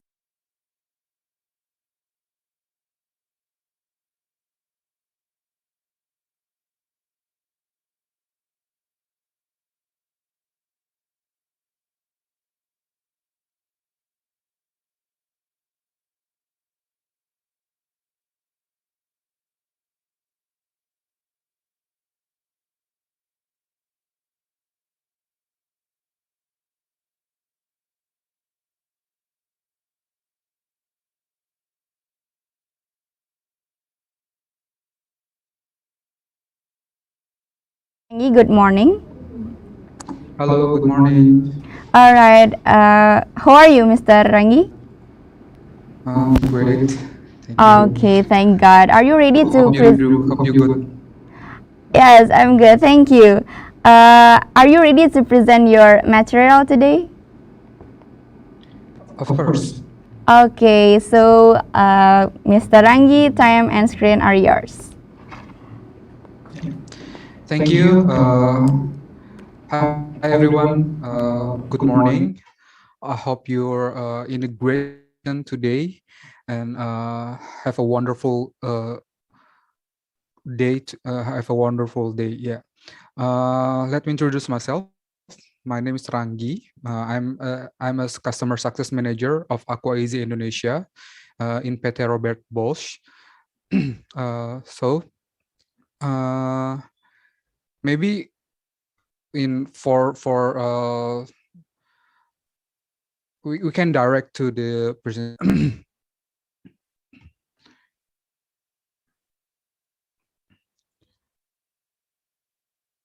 So who will present, me or the committee? Okay, the committee will help you to present the presentation.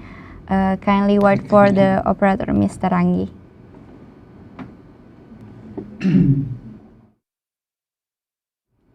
Okay, thank you.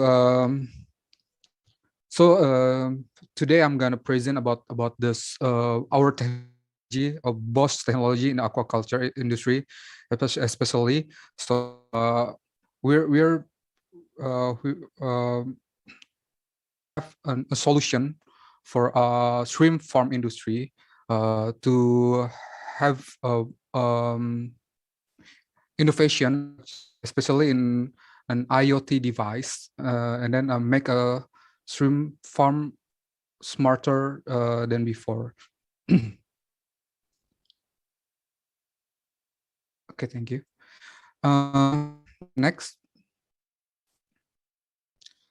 as we know that Bosch is a German company that run in the technology, like services are designed to spark enthusiasm, to improve quality of life, and help conserve natural resources. And then as our mission is to deliver a top quality and reliability. So as our tagline is in. So have you known about the Bosch product before? As you know that next, maybe you know that Bosch has a product in power tools like a drill, wood cutter, This one is, as you know, that Ariel Noel also used Bosch for to support his hobbies in develop home.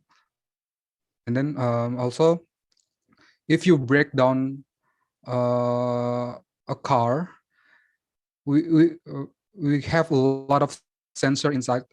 We have a lot of Bosch sensor inside the car, and also the driving system, the EBS, the EBD, the airbag, everything in the car. If you break down, there's a Bosch sensor inside, and also we have a product in automotive aftermarket, such as batteries, such as a wiper, horn, and everything to support the aftermarket automotive. We have this kind of product, and then we also support industry of the CCTV, and also we have. As you know that we have also the home appliance product, and also Bosch thermo technology product. So if you guys, this is like if you guys has a business in culinary, so please join our latest virtual chef cooking competition, and please go to Bosch Indonesia Facebook page for the registration. This is for the entertainment. Next. So what does Bosch do in industry 4.0? So as we know that this industry, the technology industry is developed from year to years. As you know that industry 4.1 is for the mechanization and steam power, and then for the industry 2.0 is for the mass production, and also the assembly line and electrical energy. And then for the industry 3.0, we have the automation, computers, and also electronics. And then in the today industry is the industry 4.0. We have a technology of Internet of Things, network, all of the technology with internet and automation as well. So as we know that IoT is one of the very helpful devices today. We can control everything from everywhere, and then as long as we have internet connection. So that's what Bosch invented in the couple of years. We don't want to like we want to have an advantage of this IoT industry especially. So next. As you know, the in Bosch Singapore campus, we have end-to-end IoT solution for connected in building, for the air quality monitoring, for the light monitoring and control, lift monitoring, occupancy tracking, smart evacuation, car park monitoring, and also as asset tracking. So yes, we developed an IoT ecosystem for your life, not only for in the building, but also in every aspect industry. So next. Then why aquaculture? What does Bosch do in aquaculture? as Pak Zaki mentioned before, that this aquaculture industry is increasing for year to year, and also Indonesia is the second largest producer of aquaculture industry, and also we have very big potential in the shrimp industry as well, and then we see that it is an opportunity, and we have a experience in making sensor and also in developing an IoT device before. So that's why we develop something in aquaculture, especially in the shrimp farming industry. So our solution is to support the shrimp farm industry to more advanced and also sustainability, and we want to have this industry is more scientific, and more predictable, not only guessing the practice, but we want to make it based on data driven. So next. Yes, the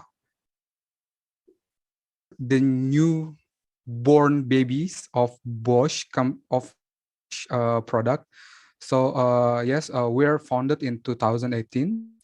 We are an aquaculture startup that want to bring the innovative best technology and support farmers aquaculture and support to farmers, aquaculture experts and engineers in the world. So basically we connect the farmers to the expert and help them to make easier, more productive, more predictable, and more profitable. We drive the transformation of aquaculture with the best innovative technology. We are transforming aquaculture from art to science. Yeah, we are operating in 3 countries.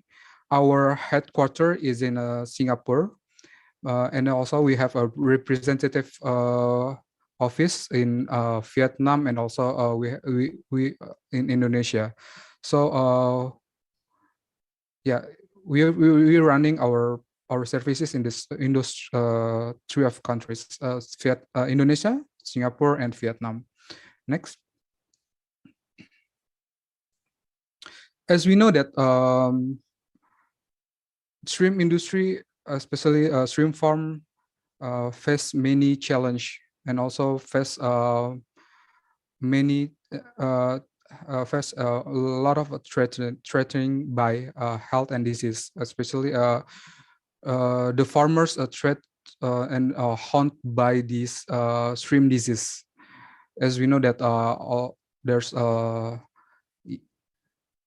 WSSSV disease and also white faces disease, and then the latest disease that booming last year is EMS or HPND.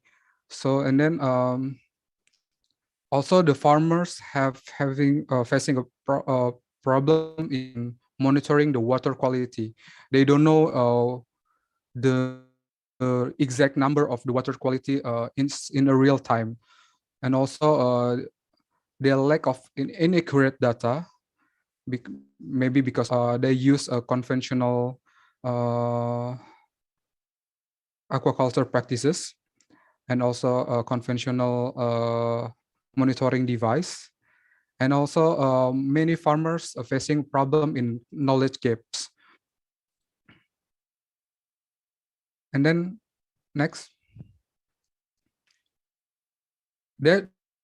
those kind of problem that facing in a shrimp farm industry. Then the question is, are they ready to be more successful and get more yields? And then if yes, the answer is yes. We have the solution to support the shrimp farm industry. Please next. Yeah, we have developed this product. We have this kind of product of physical sensor that able to read physical parameter data such as temperature, DO, pH, salinity, and ORP in a real time. So and also in a real time and save in cloud. So the farmers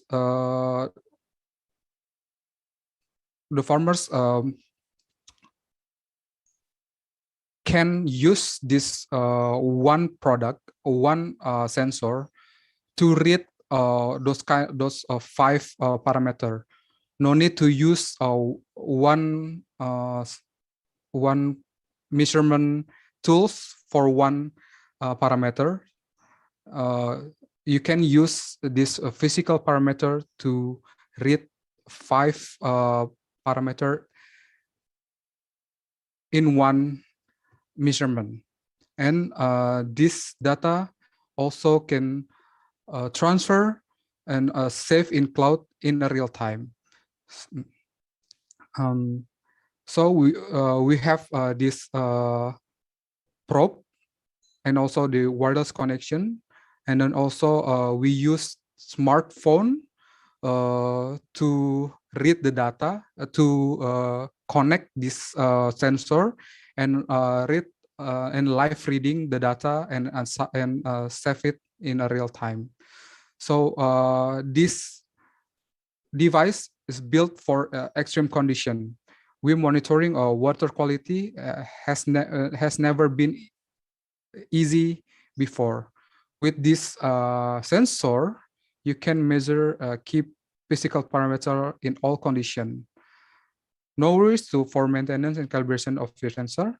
We service our service team will take care of everything. So also the accuracy is pretty accurate, as you see here.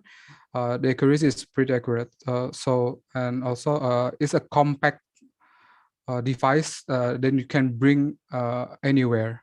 So basically, this device can operate it in two ways. First, you can operate in a mobile, and then the second is you can operate in stationary. Then you put this device, and then this device will read the data in every 15 minutes if we use it in stationary. Next. Next, please. Yeah. And on the left side is we use this physical sensor in mobile from one pond to another pond. Then you can see the data from day and night. We usually take the data in twice in a day, in the morning and also in the afternoon or in the evening, to know the fluctuative of parameter of physical parameters such as a DO, pH, as we know that, and then we provide it in this graphic. So every time you do the measurement, and also is automatically show as a graphic. Then you can monitor this kind of a fluctuative condition from your smartphone. Everyone in the stream farm, everyone like the owner, the technician, also the lab guy can monitor the farm just in your hand. So on the right side is our physical sensor that put in station. So yeah, we put it in this like what is called in the middle of the farm, and then it will read the data we can set the reading data is in every 15 minutes or even in 30 minutes. set based on your based on the stream. Yes, as you can see it, it's also safe in the cloud, and also you can monitor the condition of the pond with your smartphone. Next. Yeah, the second sensor is a sensor for as we know that if, for in conventional to measure the chemical parameter, before we have we to has like a lab, and also with a lot of tools inside the lab, like for the treatation, so on. With this device, you can easy to use, then you can 7 chemical parameters in just 6 seconds. So it's very easy, very light, and very useful to have chemical parameter data like quickly.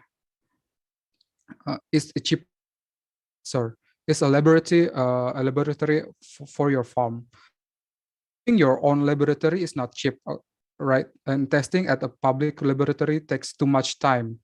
And then we developed this portable device to give you the convenience at the best price. So we invented a technology to replace your old-fashioned laboratory with a new way to test your chemical parameter of water quality. Yeah.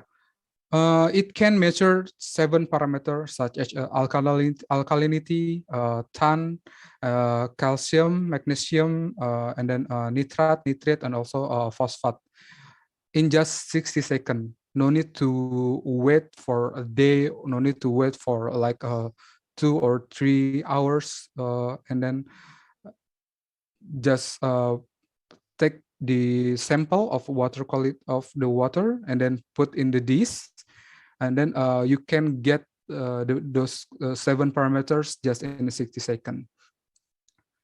Next.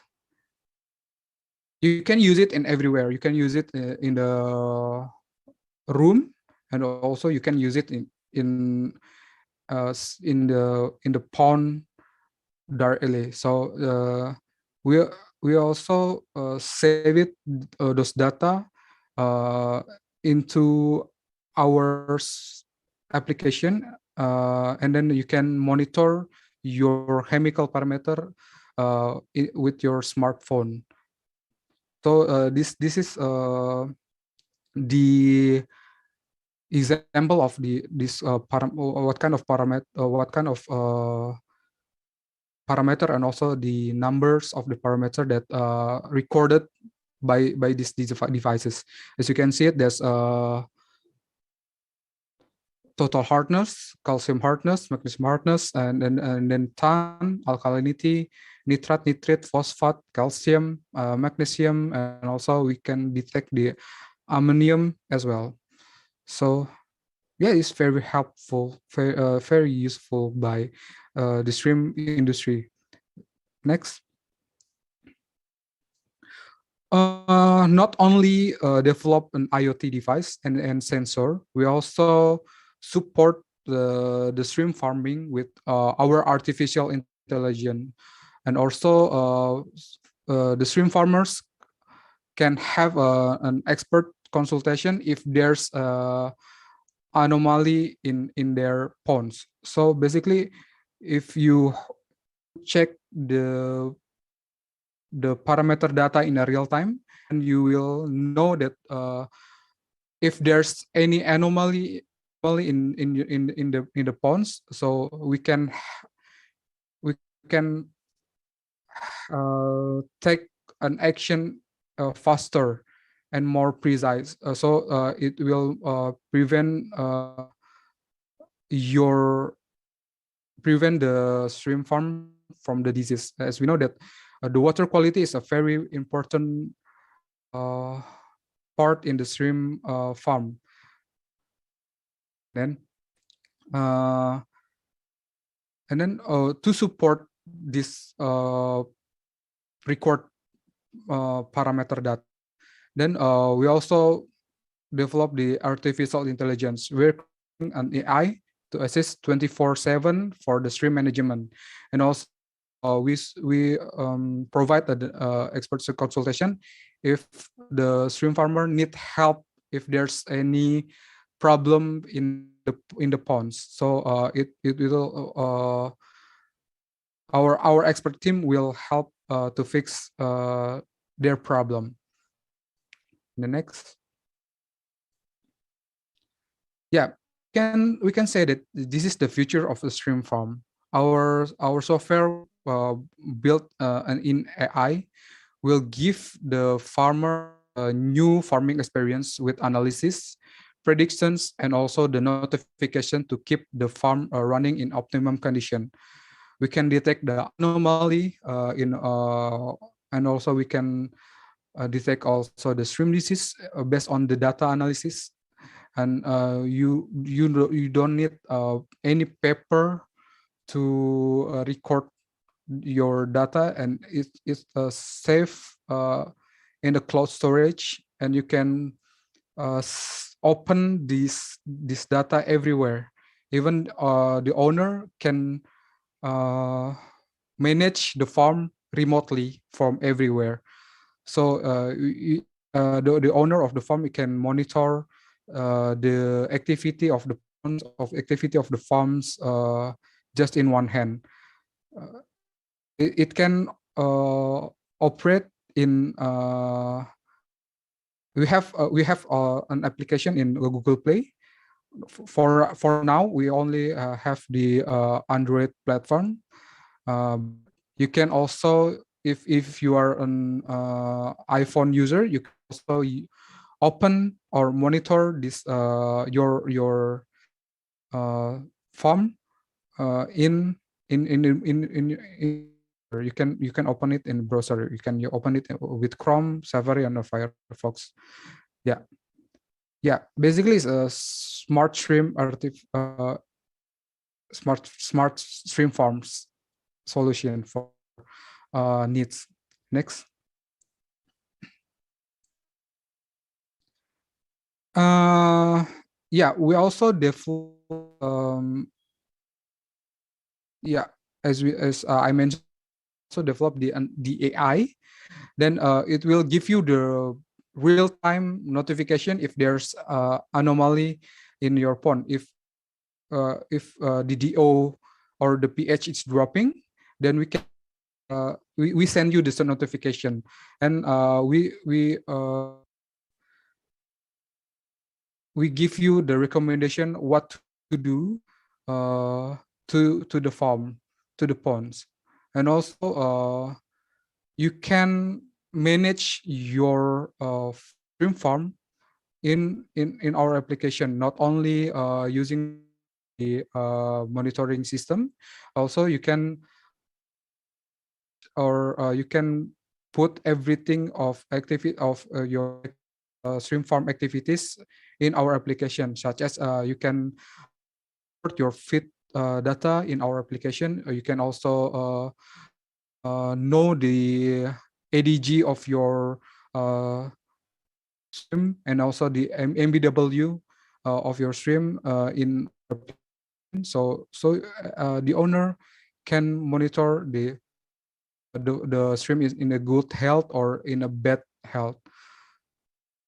Yeah, I think if you this is an advanced solution for the stream industry in this 4.0 industry. Yeah. Then if you're ready to more successful and then to increase your yields stream farm, then you can contact us. Next. And then also we will keep you all always updated. We send you the real-time notification, and then this is the example of the notification. Check the ponds of 1.0 is too high. Do an action now. This kind of notification that sent to the farmer, to the owner, and to the technician. We send it in notification on, and also we can send it the notification through the. So many of the player using WhatsApp. So if they're not opening the application, we send the notification through to WhatsApp in a real time. So they can take action immediately if there's anomaly in the stream, in their stream ponds. Next. Yep, I think that's all for the explanation of our solution. And then if there are any question, we can discuss everything. Thank you. Thank you very much, Mr. Ranggi, for the material. Let me give you a little summarize from the material. First is Bosch has so many products that invented for life, such as batteries, horn, and the other products to support aftermarket technology.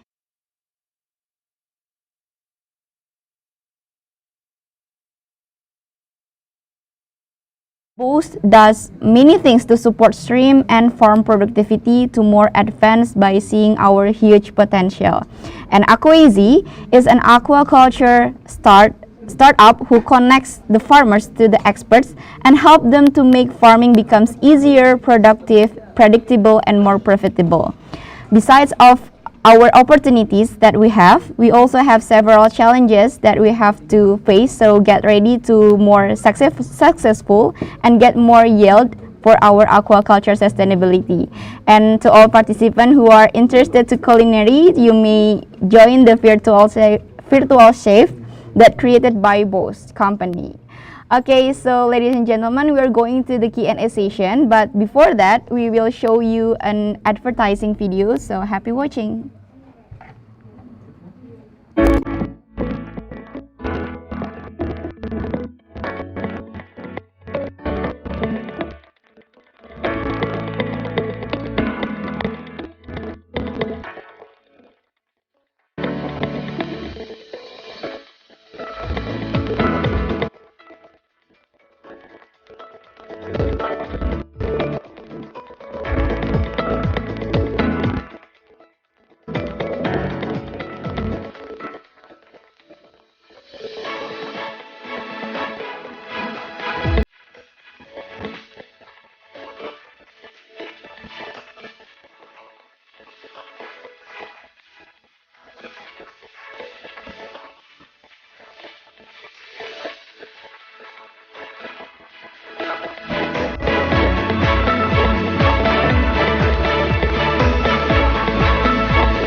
Nama gue Ipel, first jobber yang punya hobi nge-vlog.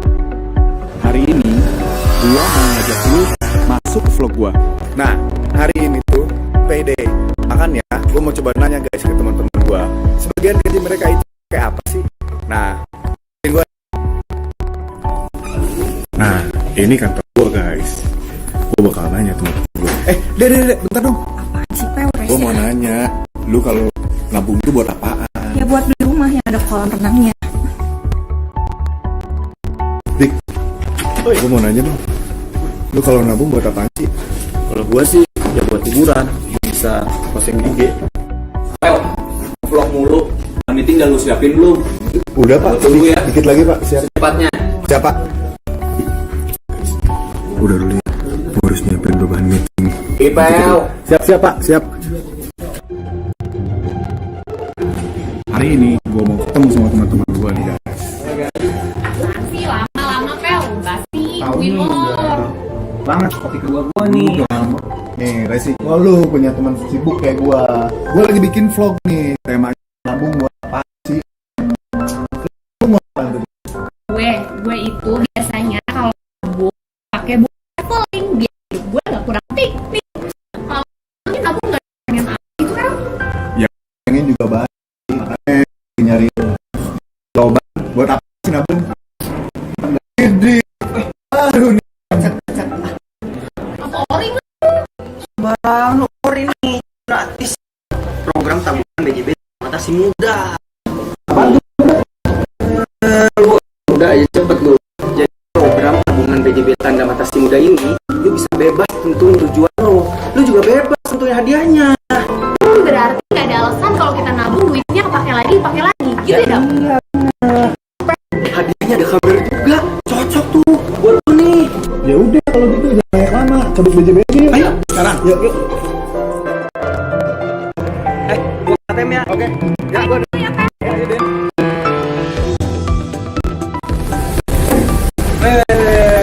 Mantap kan? Enggak apa. Dap, pegangin dong. Sini.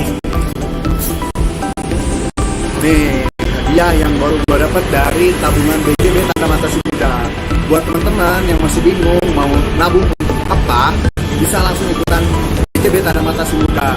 Dan buat yang pengen dapat informasi dari tabungan BJB Tanda Matasi Muda, bisa langsung datang ke acara Fin Expo tanggal 17 sampai 20 Oktober 2019 di Kota Casablanca. Dengan bonus teman-teman bisa nyanyi bareng Kahitna. See you there, guys.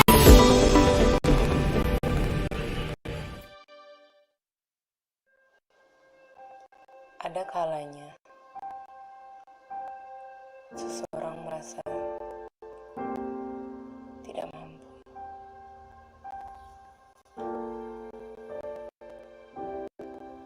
Di saat itulah aku butuh teman yang akan mengingatkan seberapa jauh aku telah melangkah.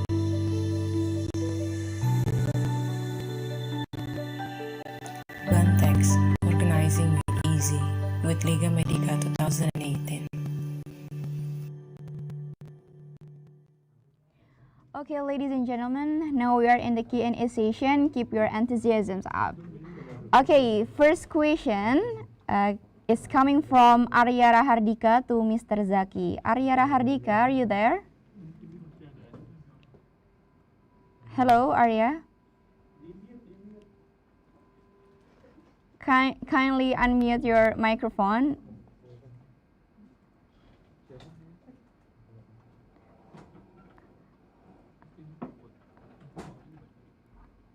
Hello, Arya, are you there?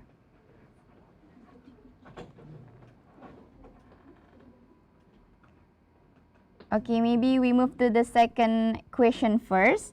It comes from Edina Rosintan to Mr. Zaki. In my village, the elderly is more focused in aquaculture river youth. What do you suggest to make our youth interest in fish aquaculture sector, Mr. Zaki? All right. Hello, Mr. Zaki.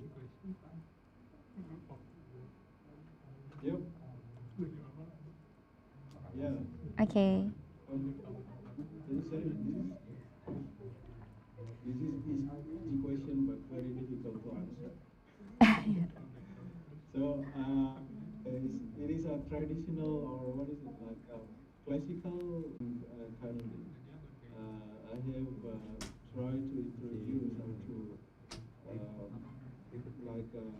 offers. I have offered some ways how to cope or to address this problem. Well, I think first of all we have to agree that aquaculture is a promising promising sector in the years to come. And then, secondly, we have to talk to the young people that aquaculture practices are different. With the previous practices. It is not, well, as introduced by my colleague previously from Boston.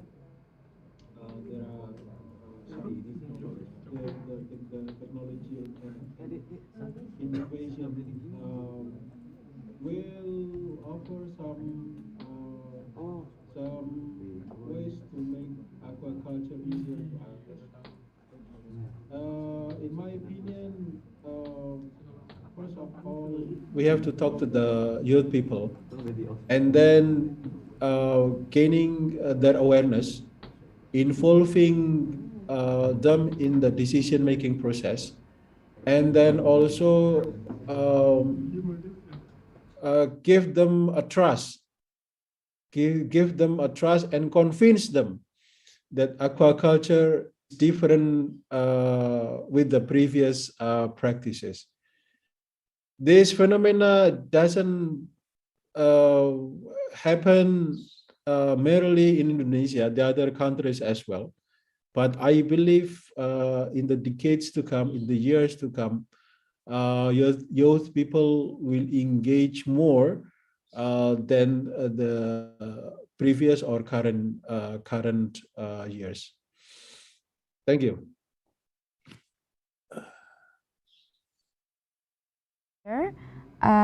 Elitna Rosintan, has your question been answered? Aduh, disuruh bahasa ini.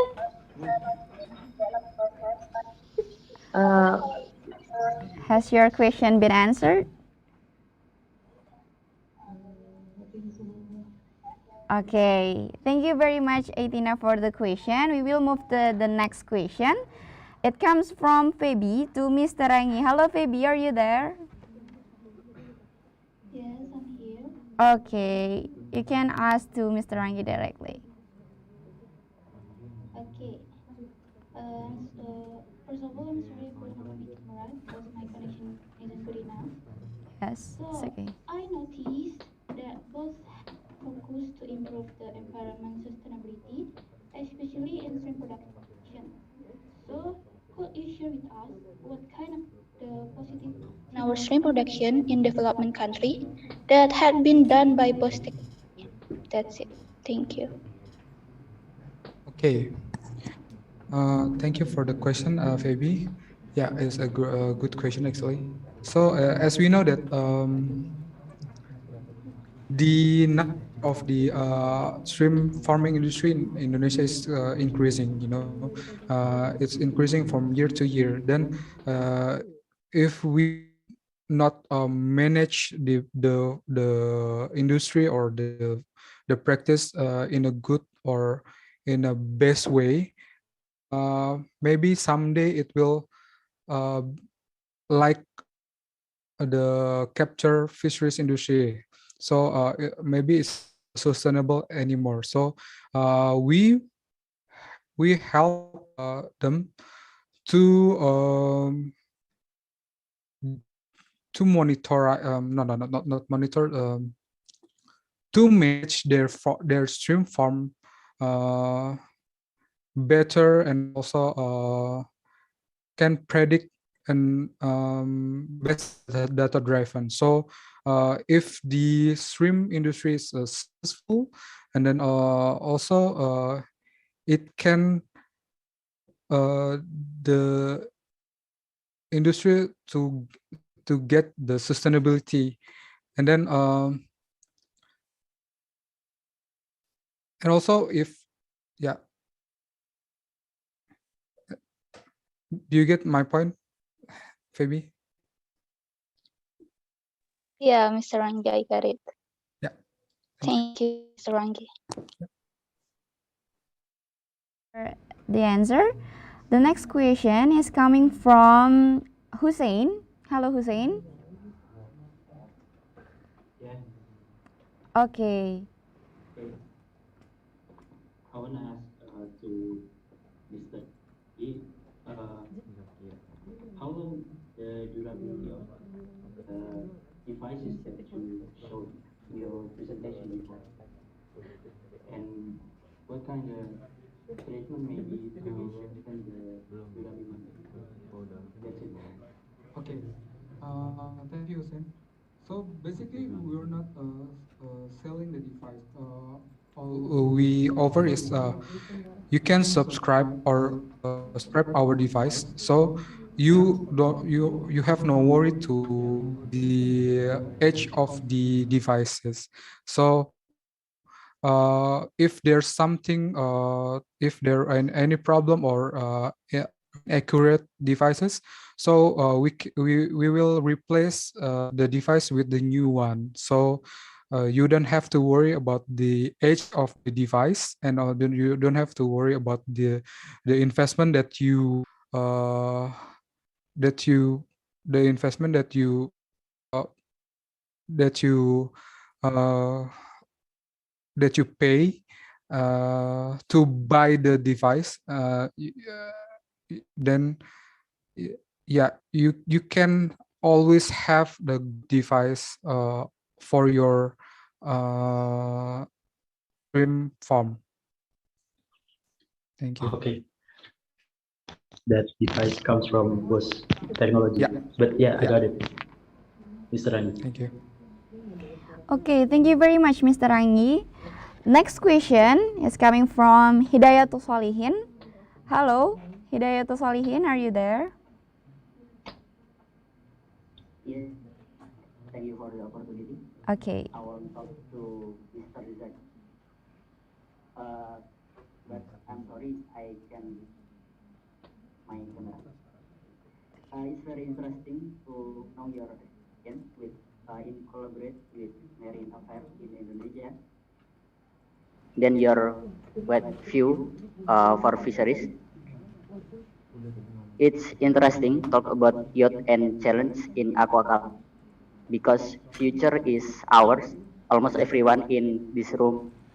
Then we know that two-third area in our country is good that we are achieve this opportunity to maritime country for blue economy, like maybe can be marked by set value.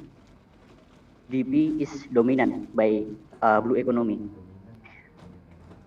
So then in next generation have first choice in maritime sector like this. Are you get my point? Some points, but can you share your comment? Or you just want to comment?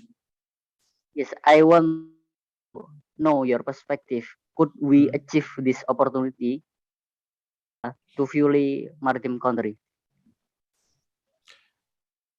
Okay, thank you. It is very, very interesting question. First of all, we have resources that that a big maritime country should have. We have resources. We have, as mentioned by you, my colleague, 2/3 of our country consists of ocean. We have natural resources. We have marine resources. We have what is it? You name it. Everything we have to make our country as a big maritime country. We have very strong historical experiences. Sriwijaya Kingdom, what is it? Majapahit Kingdom, Demak Kingdom. All those kingdoms had a very, very solid and strong background as a maritime kingdom. They went to even Malacca, Majapahit, also Sriwijaya. They have very, very strong navy. but if I may elaborate a little bit from historical perspective, after the colonial came into our country to colonize our country, then the maritime culture that we had before has gone. So it is our opportunity with the current government. In particular, we have a vision as a maritime, as global maritime fulcrum. We have also what we call ocean policy that has been adopted or published by Indonesia government in 2017. There are some action plans that we can follow in the as attachment of ocean policy, how to make our country big as a maritime country. The future is yours. The future belongs to my colleagues attending to this forum. So I do hope that we agents of change focus and conference to the sector that you are engaging right now. There are many negotiations in the United Nations or international fora to discuss the future of ocean. Even though somebody said some development are not good currently, but I still believe that we can achieve to address the problems appropriately. Thank you.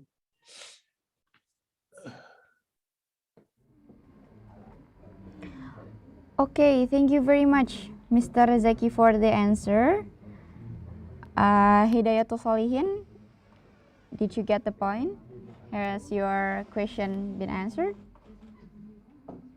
Yes, thank you, Mr. Zaki, for your perspective. I get it. Thank you. In particular, from the economic perspective, I really this principle, and this is the future approach. One day, if you have opportunity to apply, Mas Hidayatullah, to apply the principle, please study this principle from now on. This is the future principle. Someday you will apply this principle. Thanks. Yes, thank you for your recommendation, Mr. Zaki. It's a pleasure. Okay, thank you very much, Mr. Zaki. Last question. Actually, we have a lot of questions, but unfortunately, we are already in the end of Q&A session, and this will be the last question. Comes from Rian Fabai from Philippines. There are a lot of potential water resources, but the problem here is most of the fisher folk don't have capital. Okay, this question will be for Mr. Ranggi. I will repeat the question. There's a lot of potential water resources, but the problem here is most of the fisher folk don't have capital. How can we address the issue in order to achieve sustainable aquaculture production? Yeah, many of financial institution not easy to give the capital to the farmers because they not sure about their farm is productive or not. So the risk of it's high to the financial institution if they give capital to the farmers, and then they're not sure that if the farmers will pay back the loan to. So if the farmers have the data, have a good data, and also can predict and also reduce the risk of these of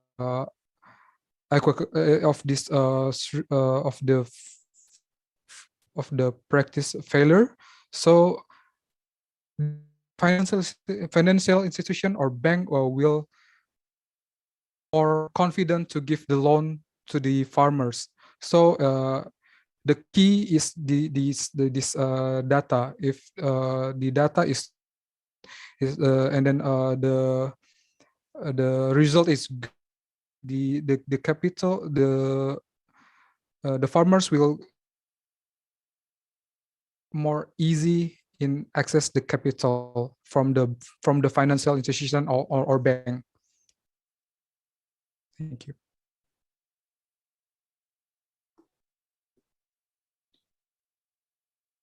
Yeah.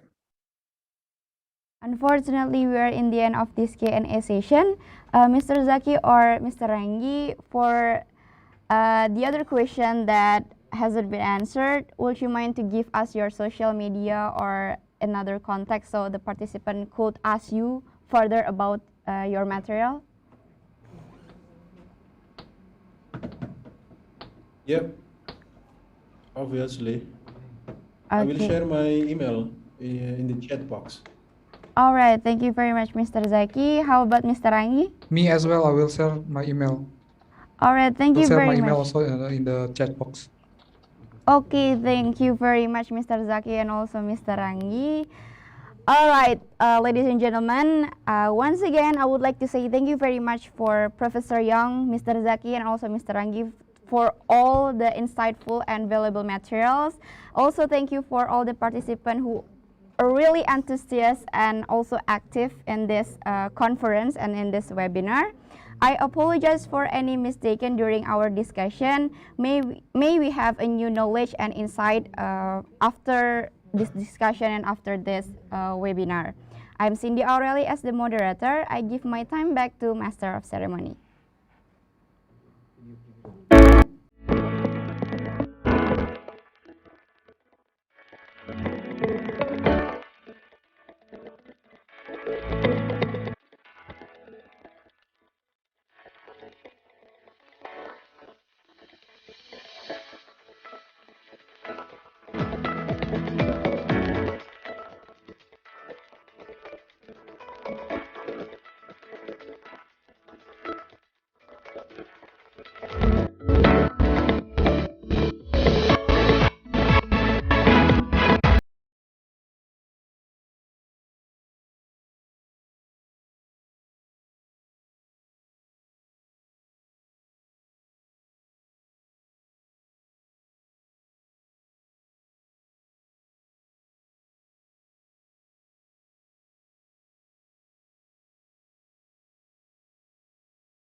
Assalamualaikum warahmatullahi wabarakatuh. Saya Frida Aulia dari Frida Aulia Indonesia.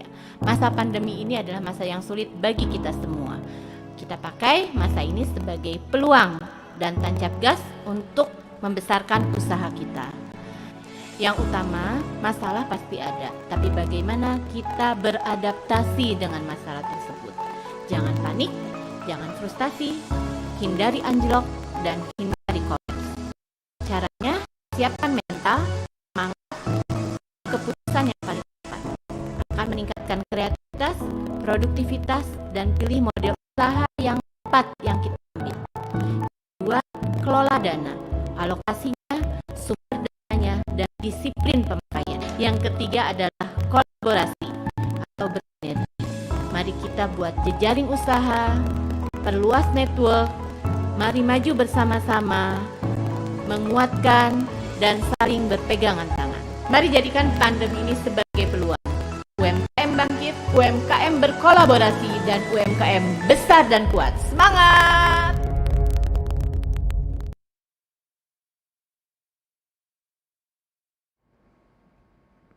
Really great. Thank you so much for our speakers today and also the moderator, which is Cindy, to make this discussion more interactive and interesting. To all participants, kindly send the best reaction.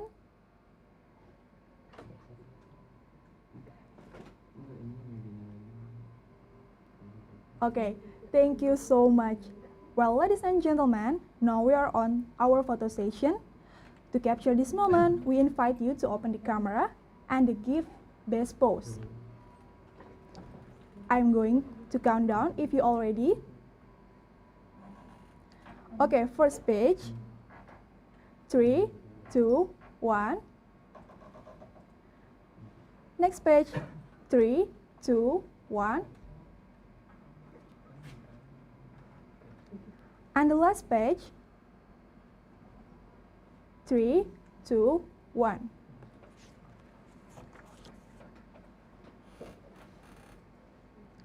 Alright, thank you very much. Thanks to all amazing participants today. I wish all of you have a wonderful day. And we would like to say thank you for our sponsors who have supported on this event. Thank you to Hatch, Peterobet-Bosch, Aquaeasy, Bank BJB, Frida Aulia Indonesia, Bantex, and Maritim Muda. And also, we would like to say thank you to our media partner. Thank you to Ministry of Marine Affairs and Fisheries Republic of Indonesia, Aquaculture Magazine, Humas IPB, Info Aquaculture, Trobos Aqua, Agrina, and Jagatani. Well, ladies and gentlemen, let me inform you that we have Aquaculture Student Conference Day 2, which will be held on September 12, 2021. For all delegates to attend this Aquaculture Student Conference because will be insightful conference. Thank you so much. Stay happy, stay healthy. See you on tomorrow. Have a nice day.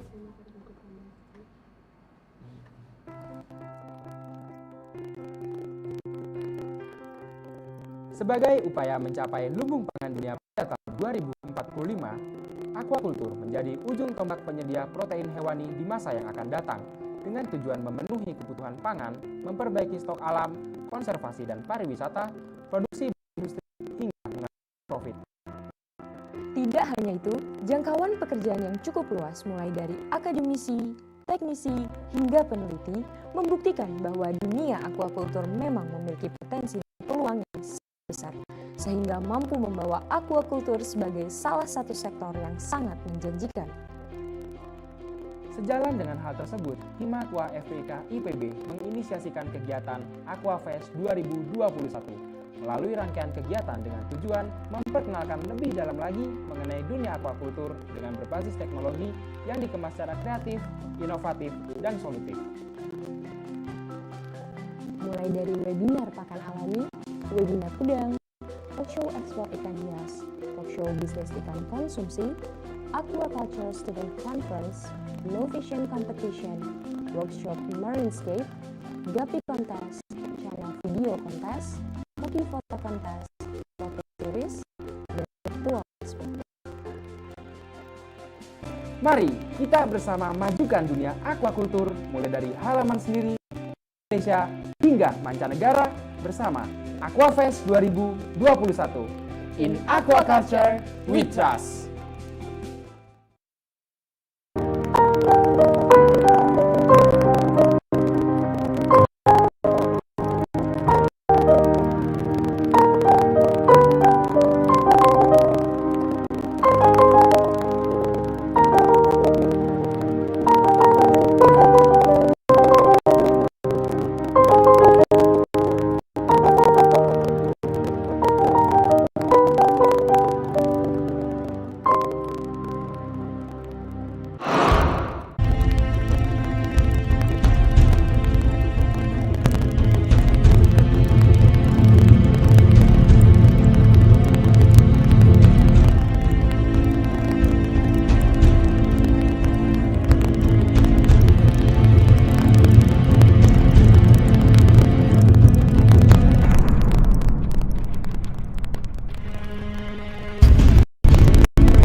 Aquaculture Festival merupakan kegiatan mahasiswa aquaculture terbesar di Indonesia yang diselenggarakan oleh Himpunan Mahasiswa Aquaculture FPIK IPB.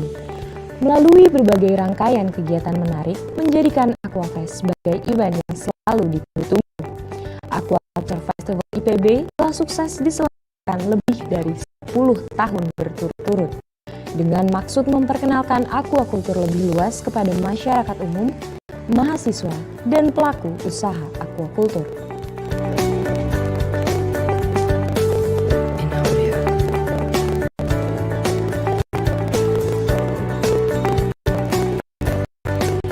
Pada tahun 2021, Himakua FPIK IPB memiliki terobosan baru, yaitu memperluas jangkauan kegiatan hingga mencapai seluruh penjuru dunia.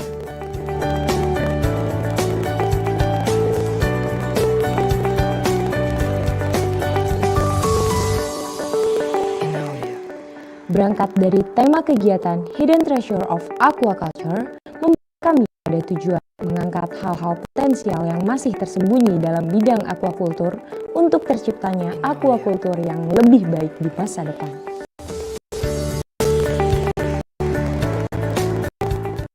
Aquafest FPIK IPB yakin mampu menjadi bagian dalam menyukseskan dunia aquaculture melalui berbagai kegiatan seperti webinar, talk show, workshop, Aquaculture Student Conference, Innovation Competition, Quick Setting Aquascape, Gapi Contest, Chana Video Contest, Koki Foto Contest, Vlogcast Series, dan Aquaculture Virtual Expo.